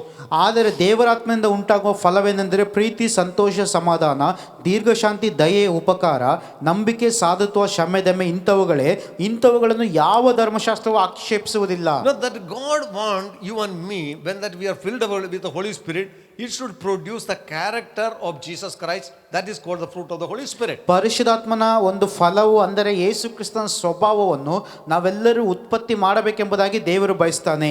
When that we are filled with the Holy Spirit, we need to cultivate the character of the Jesus Christ through the Holy Spirit. ಪರಿಶುದ್ಧಾತ್ಮದಿಂದ ನಾವು ತುಂಬಿಸಲ್ಪಡುವಂಥ ಸಮಯದಲ್ಲಿ ಪರಿಶುದ್ಧಾತ್ಮನ ಮೂಲಕವಾಗಿ ಯೇಸು ಕ್ರಿಸ್ತನ ಗುಣ ಸ್ವಭಾವಗಳನ್ನು ನಾವು ಧರಿಸಿಕೊಳ್ಳುವವರಾಗಿರಬೇಕು. Even today that God is seeking people in the church having character, good reputation. ಈ ದಿನವೂ ಕೂಡ ದೇವರು ಸಭೆಯಲ್ಲಿ ಒಂದು ಸಂಭಾವಿತರು, ಒಳ್ಳೆಯ ಗೌರವ ಉಳ್ಳವರು ಮತ್ತು ಗುಣಲಕ್ಷಣ ಉಳ್ಳವರನ್ನ ದೇವರು ಹುಡುಕ್ತಾ ಇದ್ದಾನೆ. There are many people having charisma in their life. ಅನೇಕರು ತಮ್ಮ ಜೀವಿತದಲ್ಲಿ ಒಂದು ಆಕರ್ಷಣೀಯ ಕರಿಷ್ಮಾ ಹೊಂದಿದ್ದಾರೆ. Through their talk, through their smile, through their walk, they can attract people. ಅವರು ತಮ್ಮ ಮಾತುಗಳ ಮೂಲಕ, ತಮ್ಮ ನಡೆನುಡಿಗಳ ಮೂಲಕ, ಅಥವಾ ತಮ್ಮ ನಗುವಿನ ಮೂಲಕ, ಅಥವಾ ತಮಗಿರುವಂಥ ಯಾವುದೇ ಒಂದು ವಿಷಯಗಳ ಮೂಲಕ ಜನರನ್ನು ಸುಲಭವಾಗಿ ಆಕರ್ಷಣೆ ಮಾಡ್ತಾರೆ. There are people that have extraordinary charisma, that so that they can influence the people through their charisma. ಅವರು ತಮಗಿರುವಂತಹ ವಿಶೇಷವಾದ ಒಂದು ಆಕರ್ಷಣೆ ನಿಮಿತ್ತವಾಗಿ ಜನರ ಮೇಲೆ ಸುಲಭವಾಗಿ ಪ್ರಭಾವ ಬೀರಬಲ್ಲರು. Even in the Christian circle, the charisma is considered as great value. ಈ ದಿನವೂ ಕೂಡ ಕ್ರೈಸ್ತರ ಮಧ್ಯದಲ್ಲಿ ಕೂಡ ಈ ಒಂದು ಆಕರ್ಷಣೆ ಎನ್ನುವಂಥದ್ದು ಪ್ರಮುಖವಾಗಿ ಬಿಡುತ್ತದೆ. But what God is looking from you and me is not the charisma, but He is looking the character in your life, in my life. ಆದರೆ ದೇವರು ನಮ್ಮ ಜೀವಿತಗಳಲ್ಲಿ ಅಂತಹ ಸಂಗತಿಯನ್ನು ಹುಡುಕುತ್ತಾ ಇಲ್ಲ, ಆತನು ನಮ್ಮ ಜೀವಿತದಲ್ಲಿ ಹುಡುಕ್ತಾ ಇರುವಂತದ್ದು ಆ ಒಂದು ಸ್ವಭಾವವಾಗಿದೆ. No, we are living in this world. ಈ ಲೋಕದಲ್ಲಿ ನಾವು ಜೀವಿಸ್ತಾ ಇದ್ದೇವೆ. There are problems in the church. ಸಭೆಯಲ್ಲಿ ಸಮಸ್ಯೆಗಳಿವೆ. There are many kinds of disputes in the church. ಸಭೆಯಲ್ಲಿ ಅನೇಕ ವಿಧವಾದ ಸಮಸ್ಯೆಗಳಿದಾವೆ. And beloved, that people are observing, the people of the world, they are observing closely the church of God. ದೇವ ಜನರನ್ನ, ದೇವ ಸಭೆಯನ್ನ ಲೋಕದ ಜನರು ತುಂಬಾ ಗಂಭೀರವಾಗಿ ಗಮನಿಸುತ್ತಾ ಇರುತ್ತಾರೆ. That means the person who you and me, when we say that we follow the Lord Jesus Christ, ಅದರ ಅರ್ಥ ನಾನು ನೀವು ಯೇಸುವನ್ನು ಹಿಂಬಾಲಿಸ್ತಾ ಇದ್ದೇವೆ ಎಂಬುದಾಗಿ ಹೇಳುವಂತಹ ಸಂದರ್ಭದಲ್ಲಿ every eyes are upon you and me. ಎಲ್ಲ ಕಣ್ಣುಗಳು ನಿನ್ನ ನಮ್ಮ ಮೇಲೆ ಇರುತ್ತವೆ. And so we need to be very careful that we need to cultivate the character of the Lord Jesus Christ through the Holy Spirit in our life. ಪರಿಶುದ್ಧಾತ್ಮನ ಮೂಲಕ ಯೇಸು ಕ್ರಿಸ್ತನ ಗುಣ ಸ್ವಭಾವಗಳನ್ನು ನಾವು ಧರಿಸಿಕೊಳ್ಳಬೇಕಾಗಿರುವಂತದ್ದು ಬಹಳ ಪ್ರಾಮುಖ್ಯವಾಗಿದೆ. When the apostles said that you select such kind of people, ಅಂತಹ ಜನರನ್ನು ಆರಿಸಿಕೊಳ್ಳಿರಿ ಎಂಬುದಾಗಿ ಅಪೊಸ್ತಲರು ಹೇಳುವಂತ ಸಂದರ್ಭದಲ್ಲಿ, I know they have chosen Stephen and 6 others. ಸ್ಟೆಫನನನ್ನು ಮತ್ತು ಇನ್ನಿತರ 6 ಜನರನ್ನು ಅವರು ಆರಿಸಿಕೊಳ್ಳುತ್ತಾರೆ. By looking at their names, we can understand all of them are Hellenistic background. ಅವರ ಒಂದು ಹೆಸರುಗಳನ್ನು ನೋಡುವಾಗ ನಮಗೆ ಗೊತ್ತಾಗುತ್ತದೆ ಅವರೆಲ್ಲರೂ ಕೂಡ ಅವರು ಗ್ರೀಕ್ ಭಾಷೆ ಮಾತನಾಡುವವರಾಗಿದ್ದರು. They are Jewish people, but they are not speaking Hebrew language. ಅವರು ಇಬ್ರಿಯ ಭಾಷೆ ಮಾತನಾಡದಿರುವಂತ ಯಹೂದ್ಯರು ಮಿಶ್ರಿತರಾಗಿದ್ದರು. And so what is the problem here? It's that they chose these 7 men. ಅವರು ಈ 7 ಜನರನ್ನು ಆರಿಸಿಕೊಳ್ಳುತ್ತಾರೆ. And at that time the church is only mainly or 100% Jewish community. ಆ ಸಮಯದಲ್ಲಿ ಸಭೆಯು 100% ಯಹೂದ್ಯ ಸಮುದಾಯದಿಂದಲೇ ತುಂಬಿತ್ತು. But the problem was only in the language and culture. ಆದರೆ ಅಲ್ಲಿ ಸಮಸ್ಯೆ ಇದ್ದದ್ದು ಭಾಷೆ ಮತ್ತು ಸಂಸ್ಕೃತಿಯ ನಿಮಿತ್ತ. And then they have chosen these 7 men. ಆಗ ಈ 7 ಜನರನ್ನು ಅವರು ಆರಿಸಿಕೊಳ್ಳುತ್ತಾರೆ. Even the Hebrews also respected this person. ಹಿಬ್ರಿಯರು ಕೂಡ ಈ ಜನರನ್ನ ಗೌರವಿಸುವವರಾಗಿದ್ದರು. Even the Greek language people also respected this person. Greek ಜನರು ಕೂಡ ಈ ಜನರನ್ನು ಗೌರವಿಸುವವರಾಗಿದ್ದರು. That no one can dispute the character of a person. ಒಬ್ಬ ವ್ಯಕ್ತಿಯಲ್ಲಿ ಗುಣಲಕ್ಷಣಗಳಿರುವಾಗ ಯಾರು ಅದನ್ನು ಅಲ್ಲಗಳೆಯಲು ಸಾಧ್ಯವಿಲ್ಲ. No, we can dispute our several things. ಅನೇಕ ಸಂಗತಿಗಳ ವಿಷಯವಾಗಿ ನಾವು ಭಿನ್ನಾಭಿಪ್ರಾಯ ಹೊಂದಿರಬಹುದು. But if you and me have the good character of Christ, ನಾನು ನೀವು ಕ್ರಿಸ್ತನ ಒಳ್ಳೆಯ ಗುಣಲಕ್ಷಣಗಳನ್ನು ಹೊಂದಿರುವುದಾದರೆ, beloved, people will respect us. ಜನರು ನಮಗೆ ಗೌರವವನ್ನು ಕೊಡುತ್ತಾರೆ. ಪ್ರಿಯರೇ, you and me need to be respected by people through the Holy Spirit. ನಾನು ನೀವು ಪರಿಶುದ್ಧಾತ್ಮನ ಮೂಲಕ ಗೌರವಕ್ಕೆ ಒಳಗಾಗಬೇಕಾಗಿದೆ. I know that our life need to be transformed in the likeness and in the image of God to reveal the glory of the Lord through our lives. ದೇವರ ಮಹಿಮೆ ನಮ್ಮ ಜೀವಿತಕ್ಕಿರುವ ದೇವರ ಪ್ರಭಾವವನ್ನು ಅದು ಪ್ರಕಟಪಡಿಸೋದಕ್ಕೋಸ್ಕರ ನಿಮ್ಮ ಜೀವಿತಗಳು ಮಾರ್ಪಡಬೇಕಾಗಿದೆ. Another man of character. ಅವರು ಒಂದು ಗುಣಲಕ್ಷಣ ಉಳ್ಳಂತ ವ್ಯಕ್ತಿ. Then secondly, ಎರಡನೇದಾಗಿ we see that because that he was filled with the Holy Spirit, ಅವರು ಪರಿಶುದ್ಧಾತ್ಮನಿಂದ ತುಂಬಿಸಲ್ಪಟ್ಟ ನಿಮಿತ್ತವಾಗಿ Acts chapter 6 verse 5 says, ಅಪೊಸ್ತಲರ ಕೃತ್ಯ 6ನೇ ಅಧ್ಯಾಯದ 5ನೇ ವಾಕ್ಯ ಹೇಳುತ್ತದೆ, Stephen, a man full of faith and the Holy Spirit, ಪರಿಶುದ್ಧಾತ್ಮನಿಂದ ತುಂಬಿಸಲ್ಪಟ್ಟವನು ನಂಬಿಕೆಯಿಂದ ತುಂಬಿದವನಾಗಿರುವ ಸ್ಟೆಫನನು, he was filled with the Spirit of God and the faith of God. ಅವನು ಪರಿಶುದ್ಧಾತ್ಮನಿಂದಲೂ ದೇವರ ನಂಬಿಕೆಯಿಂದಲೂ ತುಂಬಿದವನಾಗಿದ್ದನು. Beloved, that we need to be not only having the Spirit of God but also fullness of faith. ಪ್ರಿಯರೇ, ನಾವು ಕೇವಲ ಪವಿತ್ರಾತ್ಮ ಭರಿತರು ಮಾತ್ರವಲ್ಲ, ನಂಬಿಕೆಯಿಂದ ತುಂಬಿದವರಾಗಿರಬೇಕು. How that our faith need to increase day by day. ನಮ್ಮ ನಂಬಿಕೆಯು ದಿನದಿನಲೂ ಹೆಚ್ಚಾಗುತ್ತಾ ಬರಬೇಕು. The level of our faith should increase day by day. ನಮ್ಮ ನಂಬಿಕೆಯು ಪ್ರತಿದಿನವೂ ಹೆಚ್ಚಾಗುತ್ತಾ ಬರಬೇಕು. It is recorded of him, he is not only a man filled with the Holy Spirit but he was a man full of faith. ಅವನ ಬಗ್ಗೆ ಅಲ್ಲಿ ಬರೆಯಲ್ಪಟ್ಟಿದೆ, ಅವನು ಕೇವಲ ಪರಿಶುದ್ಧಾತ್ಮ ಭರಿತನು ಮಾತ್ರವಲ್ಲ, ನಂಬಿಕೆಯಿಂದ ತುಂಬಿದವನಾಗಿದ್ದನು. Faith comes from hearing and hearing the word of God. ನಂಬಿಕೆಯು ದೇವರ ವಾಕ್ಯವನ್ನು ಕೇಳುವುದರಿಂದ ಮತ್ತು ಕೇಳುವುದರಿಂದಲೇ ಬರುತ್ತದೆ. No, by hearing the word of God. ದೇವರ ವಾಕ್ಯವನ್ನು ಕೇಳುವುದರಿಂದ, Not by hearing the testimony. ಸಾಕ್ಷಿಗಳನ್ನು ಕೇಳುವುದರಿಂದಲ್ಲ, Not by reading any other books. ಅಥವಾ ಪುಸ್ತಕಗಳನ್ನು ಓದುವುದರಿಂದಲ್ಲ, But hearing from the word of God. ದೇವರ ವಾಕ್ಯದಿಂದ ಕೇಳುವುದರಿಂದ. That is why, beloved, that we need to have a sensitive ears to hear what God is speaking to us in every situation. ಅದಕ್ಕೋಸ್ಕರ ಪ್ರಿಯರೇ, ಪ್ರತಿ ಸನ್ನಿವೇಶದಲ್ಲಿಯೂ ದೇವರು ನಮ್ಮ ಸಂಗಡ ಏನು ಮಾತನಾಡುತ್ತಾ ಇದ್ದಾನೋ ಅದನ್ನು ಕೇಳುವುದಕ್ಕೆ ನಾವು ಸೂಕ್ಷ್ಮತೆ ಉಳ್ಳವರಾಗಿರಬೇಕು. A man who is filled with the Holy Spirit, that he will be sensitive to the voice of God. ಪರಿಶುದ್ಧಾತ್ಮದಿಂದ ತುಂಬಿಸಲ್ಪಟ್ಟ ವ್ಯಕ್ತಿಯು ದೇವರ ಸ್ವರಕ್ಕೆ ಸೂಕ್ಷ್ಮತೆಯಿಂದ ಕಿವಿಗೊಡುವವನಾಗಿರುತ್ತಾನೆ. Every voice that we hear, it is not the voice of God. ನಾವು ಕೇಳುವ ಪ್ರತಿಯೊಂದು ಸ್ವರವು ಅದು ದೇವರ ಸ್ವರವಲ್ಲ. So we need to be sensitive to the voice of the Holy Spirit as he speaks to us. ಪರಿಶುದ್ಧಾತ್ಮನು ನಮ್ಮ ಸಂಗಡ ಮಾತನಾಡುವ ಆ ಸ್ವರಕ್ಕೆ ನಾವು ಸೂಕ್ಷ್ಮವಾಗಿ ಕಿವಿಗೊಡುವವರಾಗಿರಬೇಕು. And he had faith and power. ಅವನಲ್ಲಿ ನಂಬಿಕೆ ಇತ್ತು ಮತ್ತು ಪರಿಶುದ್ಧಾತ್ಮನ ಬಲವಿತ್ತು. For what? ಯಾವುದಕ್ಕೆ? He was chosen, even though that he was a man who is filled with the power and filled with the faith and Holy Spirit. ಅವನು ಪರಿಶುದ್ಧಾತ್ಮ ಭರಿತನು ಮತ್ತು ನಂಬಿಕೆಯಿಂದ ತುಂಬಿದವನು ಆಗಿದ್ದರೂ ಕೂಡ he was chosen to serve in the table. ಅವನು ಅಲ್ಲಿ ಮೇಜುಗಳನ್ನು ಸಿದ್ಧಪಡಿಸುವುದಕ್ಕೆ ಆರಿಸಿಕೊಳ್ಳಲ್ಪಟ್ಟನು. Beloved, in the churches today, ಪ್ರಿಯರೇ, ಈ ದಿನ ಸಭೆಗಳಲ್ಲಿ that God is looking for people who are filled with the Holy Spirit, ಪರಿಶುದ್ಧಾತ್ಮದಿಂದ ತುಂಬಿಸಲ್ಪಟ್ಟ ಜನರನ್ನು ದೇವರು ಹುಡುಕುತ್ತಾ ಇದ್ದಾನೆ. to do some unimportant job in our sight. ನಮ್ಮ ದೃಷ್ಟಿಯಲ್ಲಿ ಪ್ರಾಮುಖ್ಯತೆ ಎಂಬುದಾಗಿ ಎಣಿಸಿಕೊಳ್ಳದಿರುವಂತ ಕೆಲಸಗಳನ್ನು ಮಾಡುವುದಕ್ಕೆ. In other way, it is seemingly a dirty job. No, I am putting it in inverted comma. ನಾನು ಅದನ್ನು ಈ ರೀತಿಯಲ್ಲಿ ಹೇಳಲು ಬಯಸ್ತೇನೆ, ಅದೊಂದು ಪರಿಶುದ್ಧವಲ್ಲದ ಇರುವಂತ ಕೆಲಸ ಎನ್ನುವ ರೀತಿಯಲ್ಲಿ. No, washing plates and cooking in the kitchen and doing the sweeping and mopping, all these things are not very glorious in the sight of people. ಜನರ ದೃಷ್ಟಿಯಲ್ಲಿ ಪಾತ್ರೆಗಳನ್ನು ತೊಳೆಯುವಂಥದ್ದು ಅಥವಾ ಕಸಗೊಳಿಸುವಂಥದ್ದು ಅಥವಾ ಸ್ವಚ್ಛಗೊಳಿಸುವಂಥದ್ದು ಇದೆಲ್ಲ ಕೂಡ ಒಂದು ಒಳ್ಳೆಯ ಕೆಲಸಗಳೆಂಬುದಾಗಿ ಅನ್ನಿಸಲ್ಪಡುವುದಿಲ್ಲ. He could have resisted the wisdom of the apostles. ಅಪೊಸ್ತಲರ ಜ್ಞಾನವನ್ನು ಅವನು ಎದುರಿಸಬಹುದಾಗಿತ್ತು. Why should he chose me to serve in the table? ನನ್ನನ್ನು ಯಾಕೆ ಈ ಸೇವೆ ಮಾಡುವುದಕ್ಕೆ ಇದಕ್ಕೋಸ್ಕರ ಆರಿಸಿಕೊಳ್ಳುತ್ತಾ ಇದ್ದಾರೆ? I am a man full of faith and full of the Holy Spirit. ನನ್ನಲ್ಲಿ ನಂಬಿಕೆಯಿಂದ ತುಂಬಿದ್ದೇನೆ ಮತ್ತು ಪರಿಶುದ್ಧಾತ್ಮದಿಂದ ತುಂಬಿದ್ದೇನೆ. And moreover, the Bible says through him many miracles were taken place. ಮಾತ್ರವಲ್ಲ, ಅವನ ಮೂಲಕವಾಗಿ ತುಂಬಾ ಅದ್ಭುತಗಳು ನಡೆದವೆಂಬುದಾಗಿ ಕೂಡ ದೇವರ ವಾಕ್ಯ ಹೇಳುತ್ತದೆ. 6 verse 8 says, full of faith and power did great wonders and signs. 6ನೇ ಅಧ್ಯಾಯದ 8ನೇ ವಾಕ್ಯ ಹೇಳುತ್ತದೆ, ಅಪೊಸ್ತಲರ ಕೃತ್ಯಗಳಲ್ಲಿ ಸ್ಟೆಫನನು ದೇವರ ಕೃಪೆಯಿಂದಲೂ ಬಲದಿಂದಲೂ ತುಂಬಿದನಾಗಿ ಜನರಲ್ಲಿ ಮಹಾ ಅದ್ಭುತ ಕಾರ್ಯಗಳನ್ನು ಸೂಚಕ ಕಾರ್ಯಗಳನ್ನು ಮಾಡುತ್ತಾ ಇದ್ದನು. He could have resisted this wisdom of the apostles. ಅಪೊಸ್ತಲರ ಜ್ಞಾನವನ್ನು ಅವನು ವಿರೋಧಿಸಬಹುದಾಗಿತ್ತು. I am used by God in casting out demons, healing people. ನಾನು ದೆವ್ವಗಳನ್ನು ಓಡಿಸುವುದರಲ್ಲಿ ಸ್ವಸ್ಥಪಡಿಸುವುದರಲ್ಲಿ ನಾನು ನಿಪುಣನಾಗಿದ್ದೇನೆ. I know such kind of an anointing I have. ದೇವರು ಆ ರೀತಿಯಲ್ಲಿ ನಾನು ಉಪಯೋಗಿಸ್ತಾ ಇದ್ದೇನೆ ಅಂತ ಅಭಿಷೇಕವನ್ನು ನಾನು ಹೊಂದಿದ್ದೇನೆ. Go and serve in the table. ಹಾಗಿದ್ದರೆ ಯಾಕೆ ನಾನು ಹೋಗಿ ನಾನು ಊಟವನ್ನು ಕೊಡುವುದಕ್ಕೆ ನಾನು ನೇಮಿಸಲ್ಪಡಬೇಕು? Beloved, this is the wisdom and the humility. ಪ್ರಿಯರೇ, ಇದು ದೀನತೆಯಾಗಿದೆ ಮತ್ತು ನಿಜವಾದ ಜ್ಞಾನವಾಗಿದೆ. A man that who is filled with the Holy Spirit, ಪರಿಶುದ್ಧಾತ್ಮದಿಂದ ತುಂಬಿಸಲ್ಪಟ್ಟ ವ್ಯಕ್ತಿ, he will be always a humble person. ಅವನು ಯಾವಾಗಲೂ ದೀನನಾಗಿರುತ್ತಾನೆ. We can see so many examples in the scripture. ಆ ಅಧ್ಯಾಯದಲ್ಲಿ ಅನೇಕ ಉದಾಹರಣೆಗಳನ್ನು ನೋಡಬಹುದು. The Bible says Moses was a man, humble man. ಮೋಶೆಯು ಒಂದು ದೀನತೆಯುಳ್ಳಂತ ವ್ಯಕ್ತಿಯಾಗಿದ್ದನು. Called by God, ದೇವರಿಂದ ಕರೆಯಲ್ಪಟ್ಟವನು. filled with the power of God and the wisdom of God. ದೇವರ ಬಲದಿಂದ ಜ್ಞಾನದಿಂದ ತುಂಬಿಸಲ್ಪಟ್ಟವನು. He was a humble man. ಅವನು ದೀನ ವ್ಯಕ್ತಿಯಾಗಿದ್ದನು. What about King David? ಅರಸನಾದ ದಾವೀದನ ಕುರಿತಾಗಿ He was anointed by God to be the king of Israel. Israel ಅರಸನಾಗಿ ದೇವರಿಂದ When ಅಭಿಷೇಕಿಸಲ್ಪಟ್ಟವನು. that he was called to serve God, ದೇವರ ಸೇವೆ ಮಾಡುವುದಕ್ಕೆ ಕರೆಯಲ್ಪಟ್ಟ ಸಂದರ್ಭ. first thing that he was taken to the king's palace to just do some music. ಪ್ರಾರಂಭದಲ್ಲಿ ಅವನು ಒಂದು ಅರಮನೆಗೆ ತೆಗೆದುಕೊಂಡು ಹೋದದ್ದು ಕೇವಲ ಕಿನ್ನರಿ ಬಾರಿಸುವುದಕ್ಕೆ, Not even to a worship service. ಆರಾಧನೆ ನಡೆಸುವುದಕ್ಕೋಸ್ಕರವೂ ಅಲ್ಲ, Just for the king.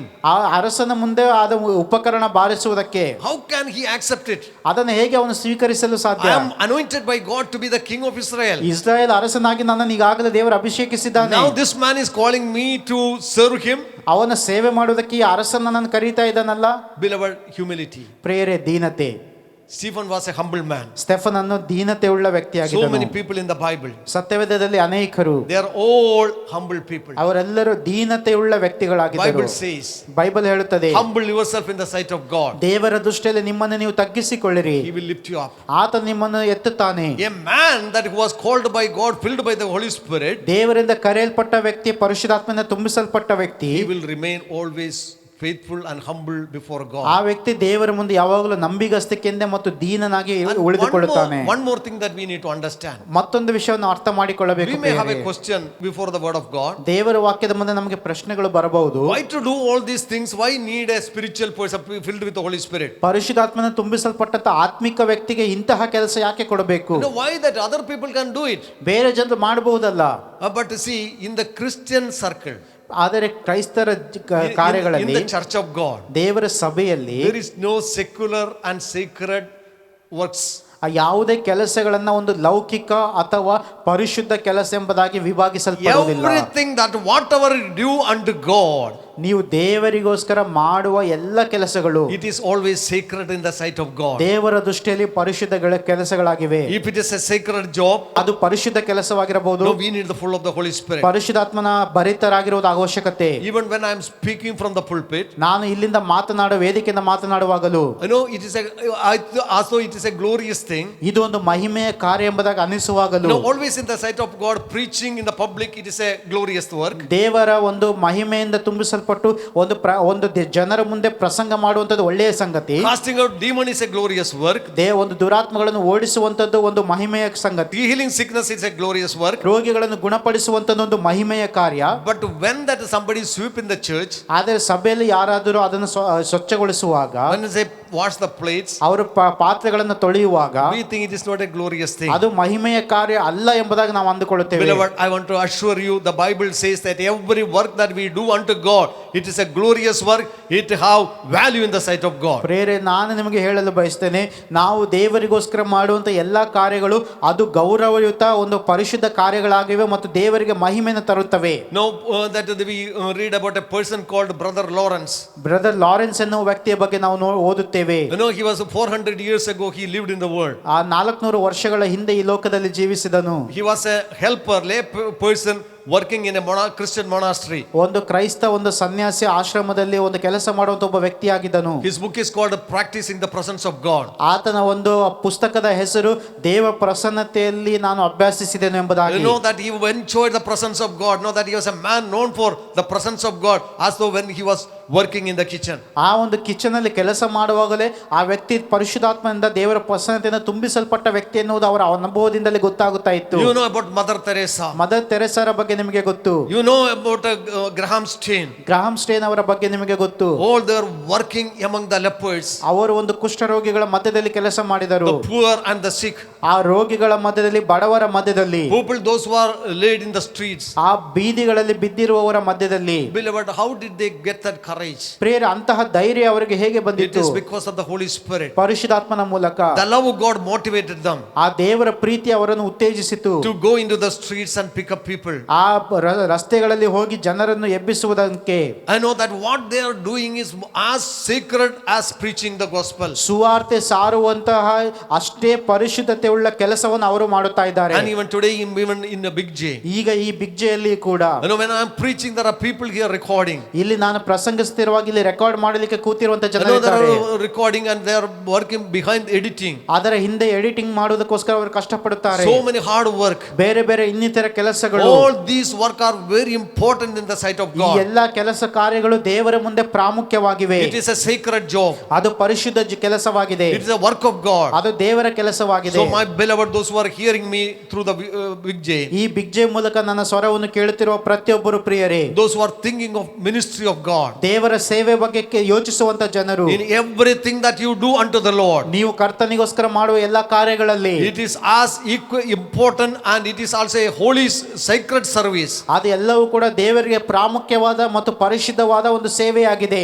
This man that he operated in the Holy Spirit in order to serve in the kitchen as well as to heal the people. ಈ ವ್ಯಕ್ತಿಯು ಪರಿಶುದ್ಧಾತ್ಮನ ತುಂಬಿಸಲ್ಪಟ್ಟ ನಿಮಿತ್ತವಾಗಿ ಒಂದು kitchen ನಲ್ಲಿ ಅವನು ಸೇವೆಯನ್ನು ಕೂಡ ಮಾಡಿದನು, ಬೇರೆಯವರಿಗೆ ಊಟ ಬಡಿಸಿದನು, ಅದೇ ರೀತಿಯಲ್ಲಿ ದೆವ್ವಗಳನ್ನು ಕೂಡ ಓಡಿಸಿದನು, ಜನರನ್ನು ಗುಣಪಡಿಸಿದನು. It is mentioned Stephen, full of faith and power, did great wonders and signs among people. ಅಲ್ಲಿ ಸ್ಪಷ್ಟವಾಗಿ ಬರೆಯಲ್ಪಟ್ಟಿದೆ, ಸ್ಟೆಫನನ್ನು ದೇವರ ಕೃಪೆಯಿಂದಲೂ ಬಲದಿಂದಲೂ ತುಂಬಿದವನಾಗಿ ಜನರಲ್ಲಿ ಮಹಾ ಅದ್ಭುತ ಕಾರ್ಯಗಳನ್ನು ಸೂಚಕ ಕಾರ್ಯಗಳನ್ನು ಮಾಡುತ್ತಾ ಇದ್ದನು. No, for him there was no difference in serving table as well as healing and delivering people. ಅವನಿಗೆ ಒಂದು ಅದ್ಭುತ ಮಾಡುವುದು, ಜನರನ್ನು ಬಿಡುಗಡೆ ಮಾಡುವಂಥದ್ದು ಅಥವಾ ಸ್ವಸ್ಥತೆ ಮಾಡುವಂಥದ್ದು ಮತ್ತು ಕಿಚನ್ ನಲ್ಲಿ ಸೇವೆ ಮಾಡುವುದರ ಎರಡರ ಮಧ್ಯೆ ಯಾವುದೇ ವ್ಯತ್ಯಾಸವಿರಲಿಲ್ಲ. No, people those who are filled with the Holy Spirit, they are humble people.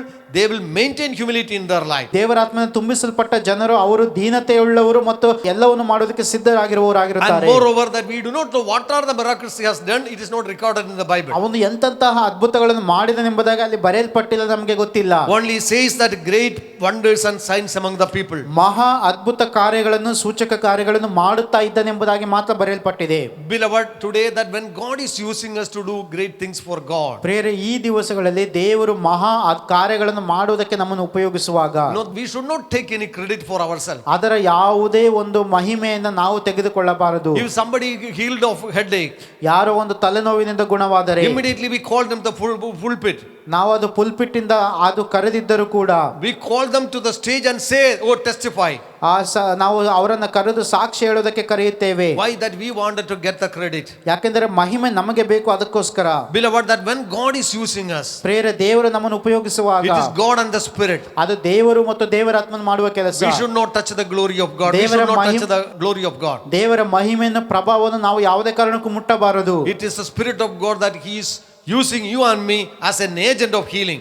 ಆ ಸ್ವಸ್ಥತೆಯ ಒಂದು ಆ ಮಾಧ್ಯಮವಾಗಿ ದೇವರಾತ್ಮನು ನನ್ನನ್ನು ನಿಮ್ಮನ್ನು ಉಪಯೋಗಿಸ್ತಾ ಇದ್ದಾನೆ. We should have that same humility when God is using us so powerfully. ದೇವರು ನಮ್ಮನ್ನು ಬಲವಾಗಿ ಉಪಯೋಗಿಸುವಾಗಲೂ ಅದೇ ದೀನತೆ ನಮ್ಮಲ್ಲಿ ಇರಬೇಕು. Okay, that first of all, the man who is filled with the Holy Spirit, he is a man of character. ಮೊದಲನೇದಾಗಿ ಪರಿಶುದ್ಧಾತ್ಮನ ತುಂಬಿಸಲ್ಪಟ್ಟ ವ್ಯಕ್ತಿಯು ಒಂದು ಗುಣ ಸ್ವಭಾವವುಳ್ಳಂತ ವ್ಯಕ್ತಿಯಾಗಿದ್ದಾನೆ. Secondly, that he is a humble person that will be willing to serve in any way that God is using him. ಮತ್ತು ಎರಡನೇದಾಗಿ ಯಾವ ಕ್ಷೇತ್ರದಲ್ಲಾದರೂ ಕೂಡ ದೇವರು ಉಪಯೋಗಿಸುವಂತ ವಿಧಾನದಲ್ಲಿ ಅವನು ತನ್ನನ್ನು ತಾನು ತಗ್ಗಿಸಿಕೊಂಡು ಕೆಲಸ ಮಾಡಲು ಸಿದ್ಧನಾಗುತ್ತಾನೆ. Any job that you are doing, that God is going to honor through your life. ನೀವು ಮಾಡುವ ಪ್ರತಿ ಕೆಲಸದಲ್ಲಿ ದೇವರು ಮಹಿಮೆಯನ್ನು ಹೊಂದಬಹುದು, ನಿಮ್ಮನ್ನು ಉಪಯೋಗಿಸಬಹುದು. No, we need to understand that God has called us to be a testimony for him. ನಾವು ಅರ್ಥ ಮಾಡಿಕೊಳ್ಳಬೇಕು, ದೇವರು ನಮ್ಮನ್ನು ಸಾಕ್ಷಿಯನ್ನಾಗಿ ಕರೆದಿದ್ದಾನೆ. A good character is a testimony for Jesus Christ. ಒಳ್ಳೆಯ ಒಂದು ನಡತೆ ದೇವರಿಗೆ ಒಂದು ಸಾಕ್ಷಿಯಾಗಿದೆ. Humility and serving people, serving in the church is a good testimony for Jesus Christ. ಮತ್ತು ದೇವರ ಸೇವೆ, ಜನರ ಸೇವೆ ಮಾಡುವಂತದ್ದು ಅದು ಕ್ರಿಸ್ತನಿಗೆ ಸಾಕ್ಷಿಯಾಗಿದೆ. And when you serve in humility, ನೀವು ದೀನತೆಯಲ್ಲಿ ಸೇವೆ ಮಾಡುವಾಗ the church will be united. ಸಭೆಯು ಐಕ್ಯತೆಯಲ್ಲಿರುತ್ತದೆ. People will be blessed. ಜನರು ಆಶೀರ್ವದಿಸಲ್ಪಡುತ್ತಾರೆ. There will be no division in the church. ಸಭೆಯಲ್ಲಿ ವಿಭಾಗಗಳು ಉಂಟಾಗುವುದಿಲ್ಲ. The ministry of Stephen was far extending and it united the church of God. ಸ್ಟೆಫನನ ಒಂದು ಸೇವೆ ಇಡೀ ಸಭೆಯನ್ನು ಒಟ್ಟಾಗಿ ನಿಲ್ಲಿಸಿತು. And third thing I want to mention today, ಮೂರನೇ ವಿಷಯ ನಾನು ಹೇಳಬೇಕಾದದ್ದು, a man who is filled with the Holy Spirit, ಪರಿಶುದ್ಧಾತ್ಮದಿಂದ ತುಂಬಿಸಲ್ಪಟ್ಟ ವ್ಯಕ್ತಿ, his life will speak. ಅವನ ಜೀವಿತ ಮಾತನಾಡುತ್ತದೆ. His life will be a testimony, witness for Jesus Christ. ಅವನ ಜೀವಿತ ಯೇಸು ಕ್ರಿಸ್ತನಿಗೋಸ್ಕರ ಸಾಕ್ಷಿಯಾಗಿರುತ್ತದೆ. Always remember that testifying about Jesus Christ, ಯಾವಾಗಲೂ ನೆನಪಿಟ್ಟುಕೊಳ್ಳಿರಿ, ಯೇಸುವಿಗಾಗಿ ಸಾಕ್ಷಿ ನುಡಿಯುವಂತದ್ದು it's not only just always through words. ಕೇವಲ ಶಬ್ದಗಳನ್ನು ಉಪಯೋಗಿಸಿ ಮಾತ್ರವಲ್ಲ. No, without words we can testify for Christ. ಶಬ್ದಗಳು ಇಲ್ಲದೆ ಕೂಡ ಕ್ರಿಸ್ತನ ಬಗ್ಗೆ ಸಾಕ್ಷಿ ಹೇಳಬಹುದು. No, it is once it is mentioned, I read it somewhere. ನಾನು ಒಂದು ಕಡೆ ಇದನ್ನು ಓದಿದ್ದೆ. You always be a witness for Christ. ಯಾವಾಗಲೂ ಕ್ರಿಸ್ತನಿಗೋಸ್ಕರ ಸಾಕ್ಷಿಯಾಗಿರಿ. If it is needed to speak, ಅಗತ್ಯವಿದ್ದರೆ ಮಾತ್ರ ಮಾತನಾಡಿರಿ. If it is needed, only speak. Otherwise, you be a witness for Jesus Christ all the time. ಅಗತ್ಯವಿದ್ದರೆ ಮಾತ್ರ ಮಾತನಾಡಿ, ಆದರೆ ಎಲ್ಲ ಸಮಯದಲ್ಲೂ ಸಾಕ್ಷಿಗಳಾಗಿರಿ. You know, Stephen was a testimony for Jesus Christ. He's a great witness for Jesus Christ. ಸ್ಟೆಫನನು ಯೇಸು ಕ್ರಿಸ್ತನಿಗೋಸ್ಕರ ಒಂದು ದೊಡ್ಡ ಮಹಾಸಾಕ್ಷಿಯಾಗಿದ್ದನು. In chapter 6, 6ನೇ ಅಧ್ಯಾಯದಲ್ಲಿ verse 8 to 10, we will read. 8ರಿಂದ 10 ವಾಕ್ಯಗಳನ್ನು ನಾವು ಓದುವಾಗ, So once again that I read that word. ಅದನ್ನು ಮತ್ತೊಮ್ಮೆ ನಾವು ಓದೋಣ. And Stephen, full of faith and power, did great wonders and signs among the people.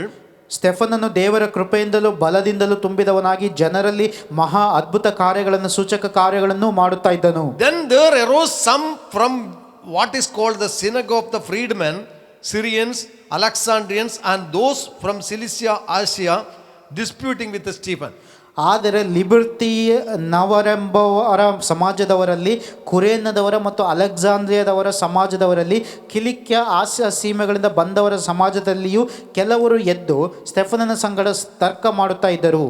And they were not able to resist the wisdom and the spirit by which he spoke. ಆದರೆ ಅವನ ಮಾತಿನಲ್ಲಿ ಕಂಡು ಬಂದ ಜ್ಞಾನವನ್ನು, ಪರಿಶುದ್ಧಾತ್ಮ ಶಕ್ತಿಯನ್ನು ಎದುರಿಸಲಾರದೆ ಹೋದರು. Who are these freedmen?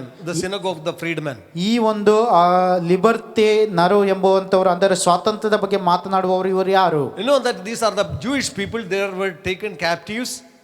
ಇವರು ಒಂದು ಸೆರೆಯಾಗಿ ಒಯ್ಯಲ್ಪಟ್ಟ ಯಹೂದ್ಯ And ಜನರು. now they had been given freedom from the government. ಈಗ ಸರ್ಕಾರದಿಂದ ಅವರಿಗೆ ಬಿಡುಗಡೆ ಸಿಕ್ಕಿದೆ. And now they are part of the Jewish community. ಅವರು ಯಹೂದ್ಯ ಸಮುದಾಯದವರು. But they were freed. They got liberty, freedom. ಅವರಿಗೆ ಒಂದು ಲಿಬರ್ಟಿ ಅಥವಾ ಸ್ವಾತಂತ್ರ್ಯ ಎನ್ನುವಂಥದ್ದು ಸಿಕ್ಕಿದೆ. And now they came back to the Jerusalem. ಈಗ ಅವರು ಯೆರೂಸಲೇಮಿಗೆ ಬಂದಿದ್ದಾರೆ. And when that Stephen was ministering, ಈ ಸ್ಟೆಫನನ್ನು ಸೇವೆ ಮಾಡುವಂತ ಸಂದರ್ಭದಲ್ಲಿ he was not preaching before people. ಅವನು ಜನರ ಮುಂದೆ ಪ್ರಸಂಗ ಮಾಡ್ತಾ ಇರಲಿಲ್ಲ. But maybe he would have been preaching, but he's doing miracles and wonders. ಆ ಬಹುಶಃ ಅವನು ಪ್ರಸಂಗ ಮಾಡಿರಬಹುದು ಕೂಡ, ಆದರೆ ಅದ್ಭುತ ಸೂಚಕ ಕಾರ್ಯಗಳನ್ನು ಅವನು ಮಾಡುವಾಗ, Then some of the people, synagogue of the freedmen, they came from Syrians, from different parts of the world. ಈ ಲಿಬರ್ಟಿ ನರೆಂಬ ಜನರು, ಸಮಾಜದವರು, ಅವರು ಬೇರೆ ಬೇರೆ ಸ್ಥಳಗಳಿಂದ ಬಂದ ಸಮಾಜದವರಲ್ಲಿ ಕೆಲವರು ಎದ್ದು ಬರ್ತಾರೆ. There says one particular place is called Cilicia. ಅಲ್ಲಿ ಕಿಲಿಕ್ಯ ಎನ್ನುವಂತ ಒಂದು ನಿರ್ದಿಷ್ಟ ಸ್ಥಳವಿದೆ. Cilicia is very famous. ಈ ಕಿಲಿಕ್ಯ ಎನ್ನುವಂಥದ್ದು ಅದು ಪ್ರಸಿದ್ಧ ಸ್ಥಳ. Acts chapter 22 verse 3 says, ಅಪೊಸ್ತಲರ ಕೃತ್ಯಗಳು 22ನೇ ಅಧ್ಯಾಯದ 3ನೇ ವಾಕ್ಯ ಹೇಳುತ್ತದೆ. what he says? ಅಲ್ಲಿ ಏನು ಹೇಳಲ್ಪಟ್ಟಿದೆ? No, I am a man from Cilicia, born in Tarsus. ನಾನು ಯಹೂದ್ಯನು, ಕಿಲಿಕ್ಯದ ತಾರ್ಸದಲ್ಲಿ ಹುಟ್ಟಿದವನು. You know, Apostle Paul, before he was sold. ಅಪೊಸ್ತಲನಾದ ಪೌಲನು ಅವನು ಹೊಸದಾಗಿ ಹುಟ್ಟುವುದಕ್ಕಿಂತ ಮುಂಚೆ, And he was from Cilicia, from Tarsus. ಅವನು ಕಿಲಿಕ್ಯದ ತಾರ್ಸದಲ್ಲಿ ಅವನ ಸ್ಥಳ ಅದಾಗಿತ್ತು. They were very educated people. ಆ ಸ್ಥಳದವರು ತುಂಬಾ ವಿದ್ಯಾವಂತರು. And no, they had the zeal for God. ಅವರು ದೇವರಿಗೋಸ್ಕರ ಒಂದು ಆಸೆಯನ್ನು ಹೊಂದಿದವರು. They came to dispute with Stephen. ಈ ಸ್ಟೆಫನನ ಸಂಗಡ ಮಾತನಾಡುವುದಕ್ಕೆ ಬಂದರು. Listen, that Stephen was not going to dispute with them. ಇಲ್ಲಿ ಅರ್ಥ ಮಾಡಿಕೊಳ್ಳದೆ, ಸ್ಟೆಫನನ ಅವರ ಸಂಗಡ ಹೋಗಿ ತರ್ಕ ಮಾಡ್ಲಿಕ್ಕೆ ಹೋಗ್ತಾ He ಇಲ್ಲ. was not going and speaking to them about, that arguing with them. This is my faith is true faith. ನನ್ನ ನಂಬಿಕೆ ನಿಜವಾದ ನಂಬಿಕೆ ಎಂಬುದಾಗಿ ಸ್ಟೆಫನನೇ ಅಲ್ಲಿ ಹೋಗಿ ತರ್ಕ ಮಾಡ್ತಾ ಇಲ್ಲ. ಅರ್ಥ ಮಾಡಿಕೊಳ್ಳಿ. You need to speak the truth. That's all. ಆದರೆ ನೀವು ಸತ್ಯವನ್ನೇ ಮಾತನಾಡಬೇಕು. You don't need to argue with the people to prove that your faith is true. ನಿನ್ನ ಒಂದು ಮಾರ್ಗ ಅಥವಾ ನಿನ್ನ ನಂಬಿಕೆ ಸತ್ಯ ಎಂಬುದಾಗಿ ನೀವು ಜನರೊಂದಿಗೆ ವಿವಾದ ಮಾಡುವಂತ ಅಗತ್ಯವಿಲ್ಲ. Always remember, when we preach the gospel, ಸುವಾರ್ತೆ ನಾವು ಸಾರುವಾಗ ಯಾವಾಗಲೂ ನೆನಪಿಟ್ಟುಕೊಳ್ಳಿ, we do not want to dispute with the people. ಜನರೊಡನೆ ತರ್ಕ ಮಾಡುವಂತದ್ದು ನಮಗೆ ಬೇಕಿಲ್ಲ. When we try to dispute, ನಾವು ತರ್ಕ ಮಾಡಲು ಪ್ರಯತ್ನಿಸುವಾಗ that shows that what we are believing is not true. ನಾವು ನಂಬಿರುವಂತದ್ದು ಸತ್ಯ ಅಲ್ಲ ಎಂಬುದಾಗಿ ತೋರಿಸಿಕೊಡುತ್ತದೆ. Plainly state the truth. ಅದನ್ನು ಸತ್ಯವನ್ನು ನೀವು ಹೇಳಿ ಸರಳವಾಗಿ. So the people, they started dispute with Stephen. ಆ ಜನರು ಸ್ಟೆಫನನ ಸಂಗಡ ತರ್ಕ ಮಾಡಲು ಬಂದರು. With their wisdom, ಅವರ ಜ್ಞಾನದಿಂದ, with their knowledge, ಅವರ ವಿವೇಕದಿಂದ, with their zeal, ಅವರ ಒಂದು ವೈರಾಗ್ಯದಿಂದ ಬಂದರು. and they disputed with Stephen. ಸ್ಟೆಫನನ ಸಂಗಡ ತರ್ಕ ಮಾಡಿದರು. But they could not win over the spirit and the wisdom of Stephen. ಆದರೆ ಸ್ಟೆಫನನ ಜ್ಞಾನ ಮತ್ತು ಪರಿಶುದ್ಧಾತ್ಮ ಶಕ್ತಿಯನ್ನು ಎದುರಿಸಲಾರದೆ ಹೋದರು. Because that is filled with the Holy Spirit. ಯಾಕೆಂದರೆ ಅವನು ಪರಿಶುದ್ಧಾತ್ಮನ ತುಂಬಿಸಲ್ಪಟ್ಟಿದ್ದಾನೆ. Beloved, when that you and me are filled with the Holy Spirit, ಪ್ರಿಯರೇ, ನಾನು ನೀವು ಪರಿಶುದ್ಧಾತ್ಮ ಭರಿತರಾಗಿರುವಾಗ, you know that no wisdom of this world will stand against, overcome our faith and wisdom. ನಮ್ಮ ನಂಬಿಕೆ ನಮ್ಮ ಜ್ಞಾನವನ್ನ ಈ ಲೋಕದ ಯಾವುದೇ ಜ್ಞಾನ ವಿವೇಕಗಳು ಎದುರಿಸಲು ಜಯಿಸಲು ಸಾಧ್ಯವಿಲ್ಲ. That is the wisdom that is coming from the Holy Spirit. ಅದು ಪರಿಶುದ್ಧಾತ್ಮನ ಮೂಲಕ ಬರುವಂತ ಜ್ಞಾನವಾಗಿದೆ. Why I mentioned about Cilicia? ಯಾಕೆ ಕಿಲಿಕ್ಯದ ಬಗ್ಗೆ ಹೇಳಿದ್ದೇನೆಂದರೆ, But I believe those who disputed with Stephen, ಸ್ಟೆಫನನ ಸಂಗಡ ತರ್ಕ ಮಾಡಿದವರಲ್ಲಿ ನಾನು ಅಂದುಕೊಳ್ಳುತ್ತೇನೆ, even Saul was also must be with them, ಸೌಲನು ಕೂಡ ಅವರ ಸಂಗಡ because ಇದ್ದಿರಬಹುದು. he is from that area. ಯಾಕಂದ್ರೆ ಅವನು ಅದೇ ಪ್ರದೇಶದಿಂದ He was a ಬಂದವನು. learned man. ಅವನು ಒಬ್ಬ ಜ್ಞಾನಿಯಾದ ಕಲಿತುಕೊಂಡಂತ ವ್ಯಕ್ತಿ, He is a very educated person, ತುಂಬಾ ವಿದ್ಯಾವಂತನಾಗಿರುವಂತ ವ್ಯಕ್ತಿ, very zeal.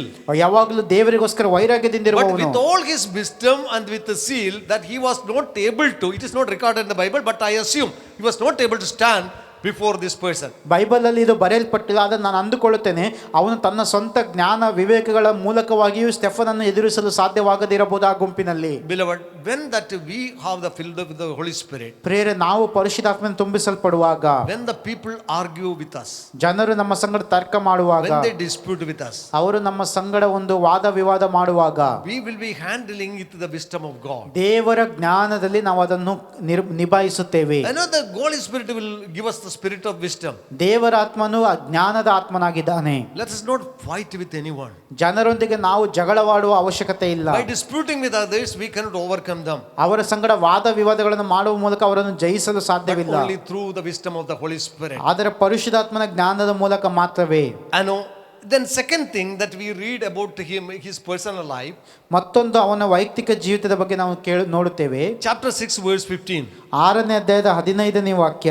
When he was standing before the council, ಆ ಹಿರಿ ಸಭೆಯಲ್ಲಿ ಅವನು ನಿಂತಿರುವಂತ ಸಂದರ್ಭದಲ್ಲಿ, this council is the highest decision making body of Jewish community. ಈ ಒಂದು ಹಿರಿ ಸಭೆ ಎನ್ನುವಂಥದ್ದು ಯಹೂದ್ಯರ ಒಂದು ಸಭಾ ಮಂದಿರಗಳಲ್ಲಿ ಅತಿ ಒಂದು ದೊಡ್ಡ ಪ್ರಾಮುಖ್ಯವಾದ ಸ್ಥಳವಾಗಿದೆ ತೀರ್ಮಾನಗಳನ್ನು ತೆಗೆದುಕೊಳ್ಳುವುದಕ್ಕೆ. I know they are all decision that they make, it is binding.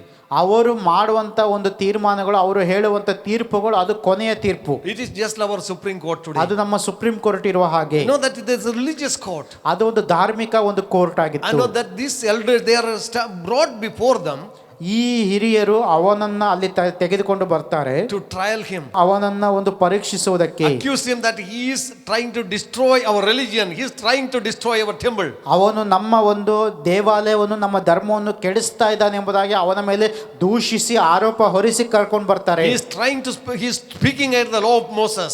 ಅವನು ಒಂದು ಧರ್ಮಶಾಸ್ತ್ರಕ್ಕೆ ವಿರುದ್ಧವಾಗಿ ಮಾತಾಡುತ್ತಿದ್ದಾನೆ. So when that he was stood before the council, ಆ ಹಿರಿ ಸಭೆಯಲ್ಲಿ ಅವನು ನಿಂತುಕೊಂಡ ಸಂದರ್ಭದಲ್ಲಿ, chapter 6 verse 15 says, 6ನೇ ಅಧ್ಯಾಯದ 15ನೇ ವಾಕ್ಯ ಹೇಳುತ್ತದೆ, that his face was shining as the face of an angel.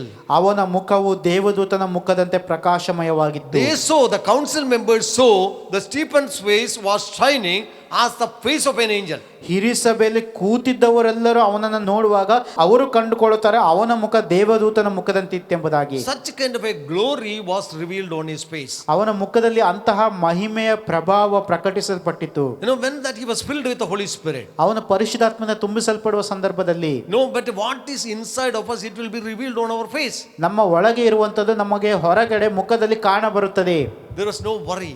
ಅವನಲ್ಲಿ ಚಿಂತೆ ಇರಲಿಲ್ಲ, there was no confusion, ಅವನಲ್ಲಿ ಗೊಂದಲವಿರಲಿಲ್ಲ, there is no fear. ಅವನಿಗೆ ಭಯವಿರಲಿಲ್ಲ. You know that he is standing there for the cause of God, ಅವನು ದೇವರಿಗೋಸ್ಕರ ಅಲ್ಲಿ ನಿಂತಿದ್ದೇನೆ ಎಂಬುದಾಗಿ ಅವನಿಗೆ ಗೊತ್ತಿತ್ತು. and he know that he is standing for the right reason. ಅವನು ಸರಿಯಾದ ಕಾರಣಕ್ಕಾಗಿ ನಾನು ಅಲ್ಲಿ ನಿಂತಿದ್ದೇನೆ ಎಂಬುದು ಅವನಿಗೆ ಗೊತ್ತಿತ್ತು. Beloved, when we are standing for God, ಪ್ರಿಯರೇ, ನಾನು ನೀವು ದೇವರಿಗೋಸ್ಕರ ನಿಲ್ಲುವಾಗ nothing we need to be ashamed. ನಾವು ಯಾವುದರ ಬಗ್ಗೆ ಕೂಡ ನಾಚಿಕೊಳ್ಳುವ ಅಗತ್ಯವಿಲ್ಲ. I am not ashamed of the gospel, for it is the power of God. ದೇವರ ಸುವಾರ್ತೆಯ ಬಗ್ಗೆ ನಾನು ನಾಚಿಕೊಳ್ಳುವುದಿಲ್ಲ, ಯಾಕಂದ್ರೆ ಅದು ದೇವರ ಬಲವಾಗಿದೆ. Paul says whether you are educated or uneducated, ಪೌಲನು ಹೇಳ್ತಾನೆ, ನೀವು ವಿದ್ಯಾವಂತನಾಗಿರಲಿ ಅವಿದ್ಯಾವಂತನಾಗಿರಲಿ, you are a people of great power and glory. ನೀವು ಮಹಿಮೆಯು ಮತ್ತು ಬಲವುಳ್ಳಂತ But ಜನರಾಗಿದ್ದೀರಿ. the gospel which I am preaching is the gospel of power. ನಾನು ಸಾರುತ್ತಿರುವ ಈ ಸುವಾರ್ತೆ ಅದು ಒಂದು ಪ್ರಭಾವದ ಸುವಾರ್ತೆ. Nothing to be ashamed before others. ಈ ಬೇರೆಯವರ ಮುಂದೆ ನಾಚಿಕೊಳ್ಳುವ ಅಗತ್ಯವಿಲ್ಲ. His face was radiating the glory of God, ದೇವರ ಮಹಿಮೆಯನ್ನು ಅವನ ಮುಖವು ಪ್ರಕಾಶಪಡಿಸ್ತಾ ಇತ್ತು. because he was not depending upon his own natural strength. ಯಾಕಂದ್ರೆ ಅವನು ತನ್ನ ಸ್ವಂತ ಬಲದಲ್ಲಿ ಆತುಕೊಂಡಿರಲಿಲ್ಲ. The power of the Lord was in him. ಅವನಲ್ಲಿ ದೇವರ ಬಲವಿತ್ತು. He was full of the Holy Spirit. ಅವನು ಪರಿಶುದ್ಧಾತ್ಮನಿಂದ ಸಂಪೂರ್ಣವಾಗಿ ತುಂಬಿಸಲ್ಪಟ್ಟವನು. And the psalmist David says, ಕೀರ್ತನೆಗಾರನಾದ ದಾವೀದನು ಹೇಳ್ತಾನೆ, my glory and the lifter of my head. ದೇವರೇ ನೀನೇ ನನ್ನ ತಲೆಯನ್ನು ಎತ್ತುವಂತೆ ಮಾಡುವವನು, ನನ್ನ ಪ್ರಭಾವವು ನೀನೇ ಆಗಿದ್ದಿ. My glory and the lifter of my head. ಆ ನೀನೇ ನನ್ನ ಪ್ರಭಾವವು, ನನ್ನ ತಲೆಯನ್ನು ಎತ್ತುವಂತೆ ಮಾಡುವಾತನಾಗಿದೆ ದೇವರೇ. Beloved, in any way that will not be pushed ashamed before others. ಪ್ರೇರೆ ಬೇರೆಯವರ ಮುಂದೆ ನಾವು ನಾಚಿಕೆಗೆ ಒಳಗಾಗುವುದು ಬೇಡ. You can lift our heads forward. ಆತನು ನಮ್ಮ ತಲೆಯನ್ನು ಎತ್ತುವಂತೆ ಮಾಡುವವನಾಗಿದ್ದಾನೆ. We can reveal the glory of God. ತನ್ನ ಮಹಿಮೆಯನ್ನು ನಮ್ಮ ಮೂಲಕ ಪ್ರಕಟಿಸಲು ಸಾಧ್ಯವಾಗುತ್ತದೆ. And in another psalm he says, they looked to him and were radiant, and their faces were not ashamed. ಮತ್ತೊಂದು ಕೀರ್ತನೆಯಲ್ಲಿ ಹೇಳಲ್ಪಟ್ಟಿದೆ, ಅವರು ಆತನನ್ನೇ ದೃಷ್ಟಿಸುವಾಗ ಅವರ ಮುಖವು ಪ್ರಕಾಶಮಾನವಾಯಿತು ಮತ್ತು ಅವರ ಮುಖವು ಲಜ್ಜೆ ಕೆಡುವುದೇ ಇಲ್ಲ Beloved, ಎಂಬುದಾಗಿ. when we continuously, constantly look to God, ನಾವು ದೇವರನ್ನು ನಿರಂತರವಾಗಿ ನಾವು ನೋಡುತ್ತಾ ಇರುವಾಗ ಪ್ರೇಯರೇ, no, our face will be radiant. ನಮ್ಮ ಮುಖಗಳು ಪ್ರಕಾಶಿಸುತ್ತವೆ. Glory of God will be revealed. ದೇವರ ಪ್ರಭಾವವು ಪ್ರಕಾಶಿಸಲ್ಪಡುತ್ತವೆ. Even right in the midst of that crisis, ಆ ಒಂದು ಹೋರಾಟದ ಮಧ್ಯದಲ್ಲಿಯೇ, know that his face was shining. ಆ ಬಿಕ್ಕಟ್ಟಿನ ಮಧ್ಯದಲ್ಲಿ ಅವನ ಮುಖವು ಪ್ರಕಾಶಿಸಿತು. That itself is a tremendous testimony. ಅದೇ ಒಂದು ದೊಡ್ಡ ಸಾಕ್ಷಿಯಾಗಿತ್ತು. Beloved, when you are going through crisis, ಪ್ರೇರೆ ನೀವು ಬಿಕ್ಕಟ್ಟುಗಳಲ್ಲಿ ಹಾದು ಹೋಗುವಾಗ, when that you are surrounded with the struggles in your life, ನಿಮ್ಮ ಜೀವಿತಗಳಲ್ಲಿ ಹೋರಾಟಗಳ ಮಧ್ಯದಲ್ಲಿ ನೀವು ಸಿಕ್ಕಿ ಹಾಕಿಕೊಳ್ಳುವಾಗ, opposition, persecution, ಹಿಂಸೆಗಳ ಮಧ್ಯದಲ್ಲಿ, ವಿರೋಧಗಳ ಮಧ್ಯದಲ್ಲಿ, can we lift our head high and reveal the glory of God through our face? ನಮ್ಮ ತಲೆಯನ್ನು ನಾವು ಮೇಲಕ್ಕೆ ಎತ್ತಿ ದೇವರ ಮಹಿಮೆಯನ್ನು ನಾವು ತೋರಿಸಲು ಸಾಧ್ಯವೇ? See, that was a testimony, invisible testimony, that witness that he was giving to the council members. ಜನರಿಗೆ ಕಾಣಬರುವಂತ ಆ ಒಂದು ಸಾಕ್ಷಿಯನ್ನು ಆ ರೀತಿಯಲ್ಲಿ ಅವನು ಹಿರಿಸಭೆಯ ಒಂದು ನಾಯಕರಿಗೆ ತೋರಿಸುತ್ತಾ ಇದ್ದನು. Chapter 7 verse 55 says, 7ನೇ ಅಧ್ಯಾಯದ 55ನೇ ವಾಕ್ಯ ಹೇಳುತ್ತದೆ, he saw the glory of God and Jesus standing at the right hand of God. ಅವನು ದೇವರ ಪ್ರಭಾವವನ್ನು, ದೇವರ ಬಲಗಡೆಯಲ್ಲಿ ನಿಂತಿದ್ದ ಯೇಸುವನ್ನು ಕಂಡನು. Now that the council is about to execute judgment upon him, ಈಗ ಅವನ ಮೇಲೆ ಒಂದು ಹಿರಿಸಭೆಯು ಒಂದು ತೀರ್ಪನ್ನು ಕೊಟ್ಟಿದೆ. and we do not know what is going to happen, that very sure that he will be killed. ಅವನು ಬೇಗನೆ ಸಾಯಲಿಕ್ಕಿದ್ದಾನೆ, ಅವನು ಕೊಲ್ಲಲ್ಪಡುತ್ತಾನೆ, ಅವನಿಗೆ ಗೊತ್ತಿಲ್ಲ ಮುಂದೆ ಏನೆಂಬುದಾಗಿ. But there says that he saw the glory of God and Jesus standing at the right hand of God. ಆದರೆ ಅಲ್ಲಿ ಹೇಳಲ್ಪಟ್ಟಿದೆ, ಅವನು ಪವಿತ್ರಾತ್ಮ ಭರಿತನಾಗಿ ದೇವರ ಪ್ರಭಾವವನ್ನು, ದೇವರ ಬಲಗಡೆಯಲ್ಲಿ ನಿಂತಿದ್ದ ಯೇಸುವನ್ನು ಕಂಡನು.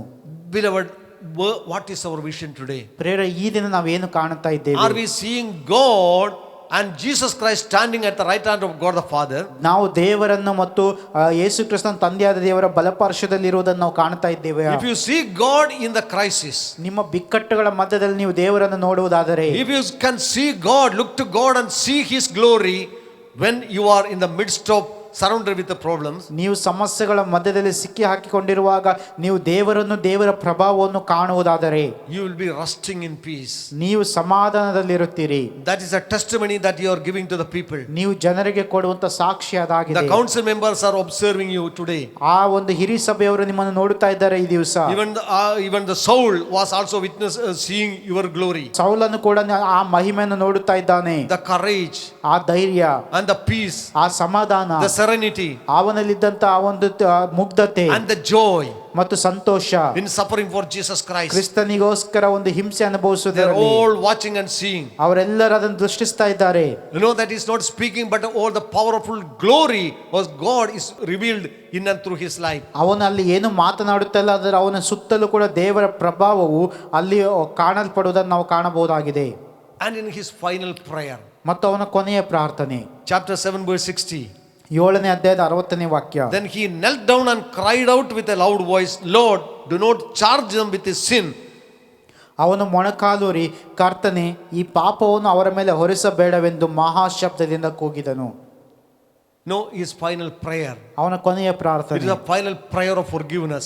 ಅದು ಕ್ಷಮಾಪಣೆಯ ಪ್ರಾರ್ಥನೆ. Then he was revealing the same character and the nature of his master, the Lord Jesus Christ. ತನ್ನ ಯಜಮಾನನಾಗಿರುವ ಯೇಸು ಕ್ರಿಸ್ತನ ಗುಣ ಸ್ವಭಾವಗಳನ್ನೇ ಅವನು ಅಲ್ಲಿ ತೋರಿಸಿಕೊಡ್ತಾ ಇದ್ದಾನೆ. You know, when Jesus was going to the cross, ಯೇಸು ಕ್ರಿಸ್ತನ ಶಿಲುಬೆಗೆ ಹೋಗುವಾಗ he prayed, ಆತನು ಪ್ರಾರ್ಥಿಸಿದನು, Father, forgive them, for they do not know what they are doing. ತಂದೆ, ಅವರೇನು ಮಾಡುತ್ತಾ ಇದ್ದಾರೋ ಅವರು ತಿಳಿಯರು, ಅವರನ್ನು ಕ್ಷಮಿಸು. You know, Jesus was not crying for revenge for them. ಅವರ ಮೇಲೆ ಸೇಡು ತೀರಿಸಿಕೊಳ್ಳುವುದಕ್ಕೆ ಯೇಸು ಕ್ರಿಸ್ತನ ಕರೆಯಲಿಲ್ಲ. The same way, ಅದೇ ರೀತಿಯಲ್ಲಿ ಸ್ಟೆಫನನ್ನು ಕೂಡ I know that he was looking to the Lord. ಕರ್ತನ ಕಡೆಗೆ ನೋಡುತ್ತಾ ಇದ್ದಾನೆ. He knelt down and he prayed, Lord, that this sin should not be charged upon them.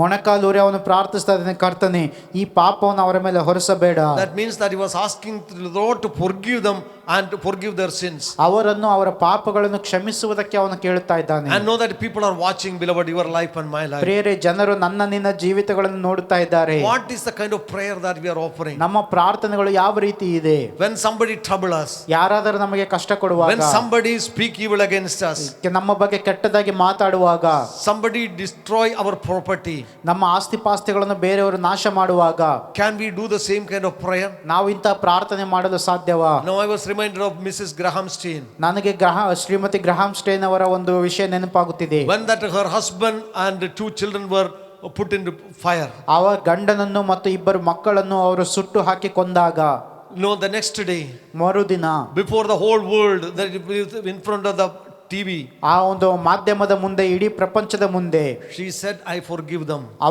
ಅವರು ಹೇಳಿದರು, ನಾನು ಅವರನ್ನು ಕ್ಷಮಿಸ್ತಾ ಇದ್ದೇನೆ. I am following the master who taught me to forgive others. ಇನ್ನೊಬ್ಬರನ್ನು ಕ್ಷಮಿಸುವುದನ್ನು ಕಲಿಸಿಕೊಟ್ಟ ಯಜಮಾನನನ್ನೇ ನಾನು ಹಿಂಬಾಲಿಸ್ತಾ ಇದ್ದೇನೆ. Beloved, this is only possible for a person who is filled with the Holy Spirit. ಬೇರೆ ಪರಿಶುದ್ಧಾತ್ಮದಿಂದ ತುಂಬಿಸಲ್ಪಟ್ಟ ವ್ಯಕ್ತಿಗೆ ಮಾತ್ರ ಇದು ಸಾಧ್ಯ. When the world is crying for vengeance, ಲೋಕವು ಸೇಡು ತೀರಿಸಿಕೊಳ್ಳೋದಕ್ಕೆ ಕಾಯುತ್ತಿರುವಾಗ, a man that who is filled with the Holy Spirit, ಪರಿಶುದ್ಧಾತ್ಮದಿಂದ ತುಂಬಿಸಲ್ಪಟ್ಟ ವ್ಯಕ್ತಿಯು he will be praying for forgiveness of others. ಕ್ಷಮಾಪಣೆಗೋಸ್ಕರ ಪ್ರಾರ್ಥಿಸ್ತಾ ಇರ್ತಾನೆ.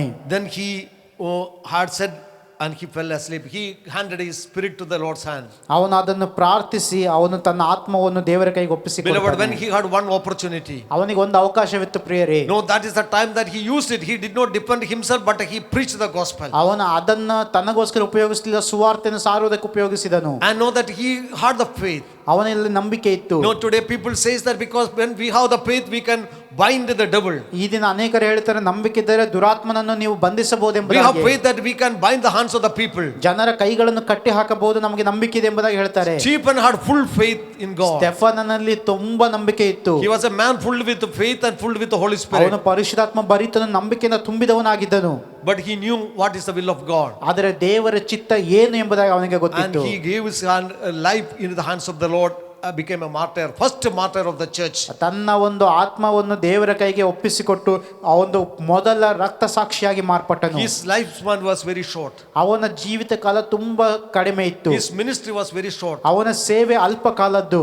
But he did greater things than what the apostles did. ಅಪೊಸ್ತಲರು ಮಾಡಿದಕ್ಕಿಂತ ಶ್ರೇಷ್ಠ ಕಾರ್ಯಗಳನ್ನು ಅವನು ಮಾಡಿದನು. We see that as a result that he was an instrument in the hands of God to bring soul into salvation. ಸೌಲನನ್ನು ರಕ್ಷಣೆಗೆ ನಡೆಸುವುದಕ್ಕೆ, ಕ್ಷಮಾಪಣೆಗೆ ನಡೆಸುವುದಕ್ಕೆ ದೇವರ ಕೈಗಳಲ್ಲಿ ಅವನೊಂದು ಮಾಧ್ಯಮವಾಗಿ ಉಪಯೋಗಿಸಲ್ಪಟ್ಟನು. Immediately after the martyrdom of Stephen, ಸ್ಟೆಫನನ ರಕ್ತ ಸಾಕ್ಷಿಯ ನಂತರ, I know there was a severe persecution came upon the church. ಸಭೆಯ ಮೇಲೆ ದೊಡ್ಡ ಒಂದು ಹಿಂಸೆ ಬಂದಿತ್ತು. And the people had to be scattered. ಜನರು ಚದುರಿಸಲ್ಪಟ್ಟರು. In chapter 8 of 1 says that they were all scattered in different parts. ಆ 8ನೇ ಅಧ್ಯಾಯದ ಮೊದಲನೇ ವಾಕ್ಯದಲ್ಲಿ ಹೇಳಲ್ಪಟ್ಟಿದೆ, ಎಲ್ಲ ಕಡೆ ಅವರು ಚದುರಿ ಹೋದರು ವಿಶ್ವಾಸಿಗಳು. The different parts of Judea and Samaria. ಯೂದಾಯ ಸಮಾರ್ಯದ ಬೇರೆ ಬೇರೆ ಭಾಗಗಳಿಗೆ And ಚದುರಿ wherever ಹೋಗುತ್ತಾರೆ. the people went, ಆದರೆ ಎಲ್ಲೆಲ್ಲ ಅವರು ಹೋದರು, they started to preach gospel. ಅವರು ಸುವಾರ್ತೆಯನ್ನು ಸಾರಲು They ಪ್ರಾರಂಭಿಸಿದರು. started to testify about Jesus Yesu Christ. ಕ್ರಿಸ್ತನ ಬಗ್ಗೆ ಸಾಕ್ಷಿಗಳನ್ನು ಹೇಳಲು ಪ್ರಾರಂಭಿಸಿದರು. As a result, many people were saved, many churches ಅದರ established. ಮೂಲಕವಾಗಿ ಅನೇಕರು ರಕ್ಷಿಸಲ್ಪಟ್ಟರು, ಅನೇಕ ಸಭೆಗಳು ಪ್ರಾರಂಭವಾದವು. See the power of this person's life, ಈ ವ್ಯಕ್ತಿಯ ಜೀವಿತದ ಒಂದು ಶಕ್ತಿಯನ್ನು the ನೋಡಿರಿ, witness of his life. ಅವನ ಸಾಕ್ಷಿಯ ಶಕ್ತಿಯನ್ನು ನೋಡಿರಿ. Though that he became a martyr, ಅವನು ರಕ್ತ ಸಾಕ್ಷಿ ಆದರೂ ಕೂಡ his life even began to speak even after his death. ಅವನ ಜೀವಿತವು ಅವನ ಮರಣದ ನಂತರವೂ ಕೂಡ ಮಾತನಾಡುತ್ತಾ ಇದೆ. Beloved, you and me are called to be a witnesses for Jesus Christ. ನಾನು ನೀವು ಯೇಸು ಕ್ರಿಸ್ತನ ಸಾಕ್ಷಿಗಳಾಗಿ ಕರೆಯಲ್ಪಟ್ಟಿದ್ದೇವೆ ಪ್ರಿಯರೇ. No, we need to witness the Lord through our character. ನಮ್ಮ ಸ್ವಭಾವದ ಮೂಲಕ, ನಡತೆಯ ಮೂಲಕ ನಾವು ಸಾಕ್ಷಿ ಹೇಳಬೇಕು. We need to serve the Lord and witness, even serving the Lord in whatever capacity that God has asked us to do. ದೇವರು ಹೇಳುವಂತ ಎಲ್ಲಾ ಕೆಲಸಗಳನ್ನು ಮಾಡುವುದರ ಮೂಲಕ ನಾವು ದೇವರ ಸೇವೆ ಮಾಡಬೇಕು. In humility, ದೀನತೆಯಲ್ಲಿ ನಾವು ಕ್ರಿಸ್ತನಿಗೋಸ್ಕರ ಸಾಕ್ಷಿಯಾಗಿರಬೇಕು. in love of Jesus Christ, ಕ್ರಿಸ್ತನ ಪ್ರೀತಿಯಲ್ಲಿ ಸಾಕ್ಷಿಯಾಗಿರಬೇಕು. with wisdom.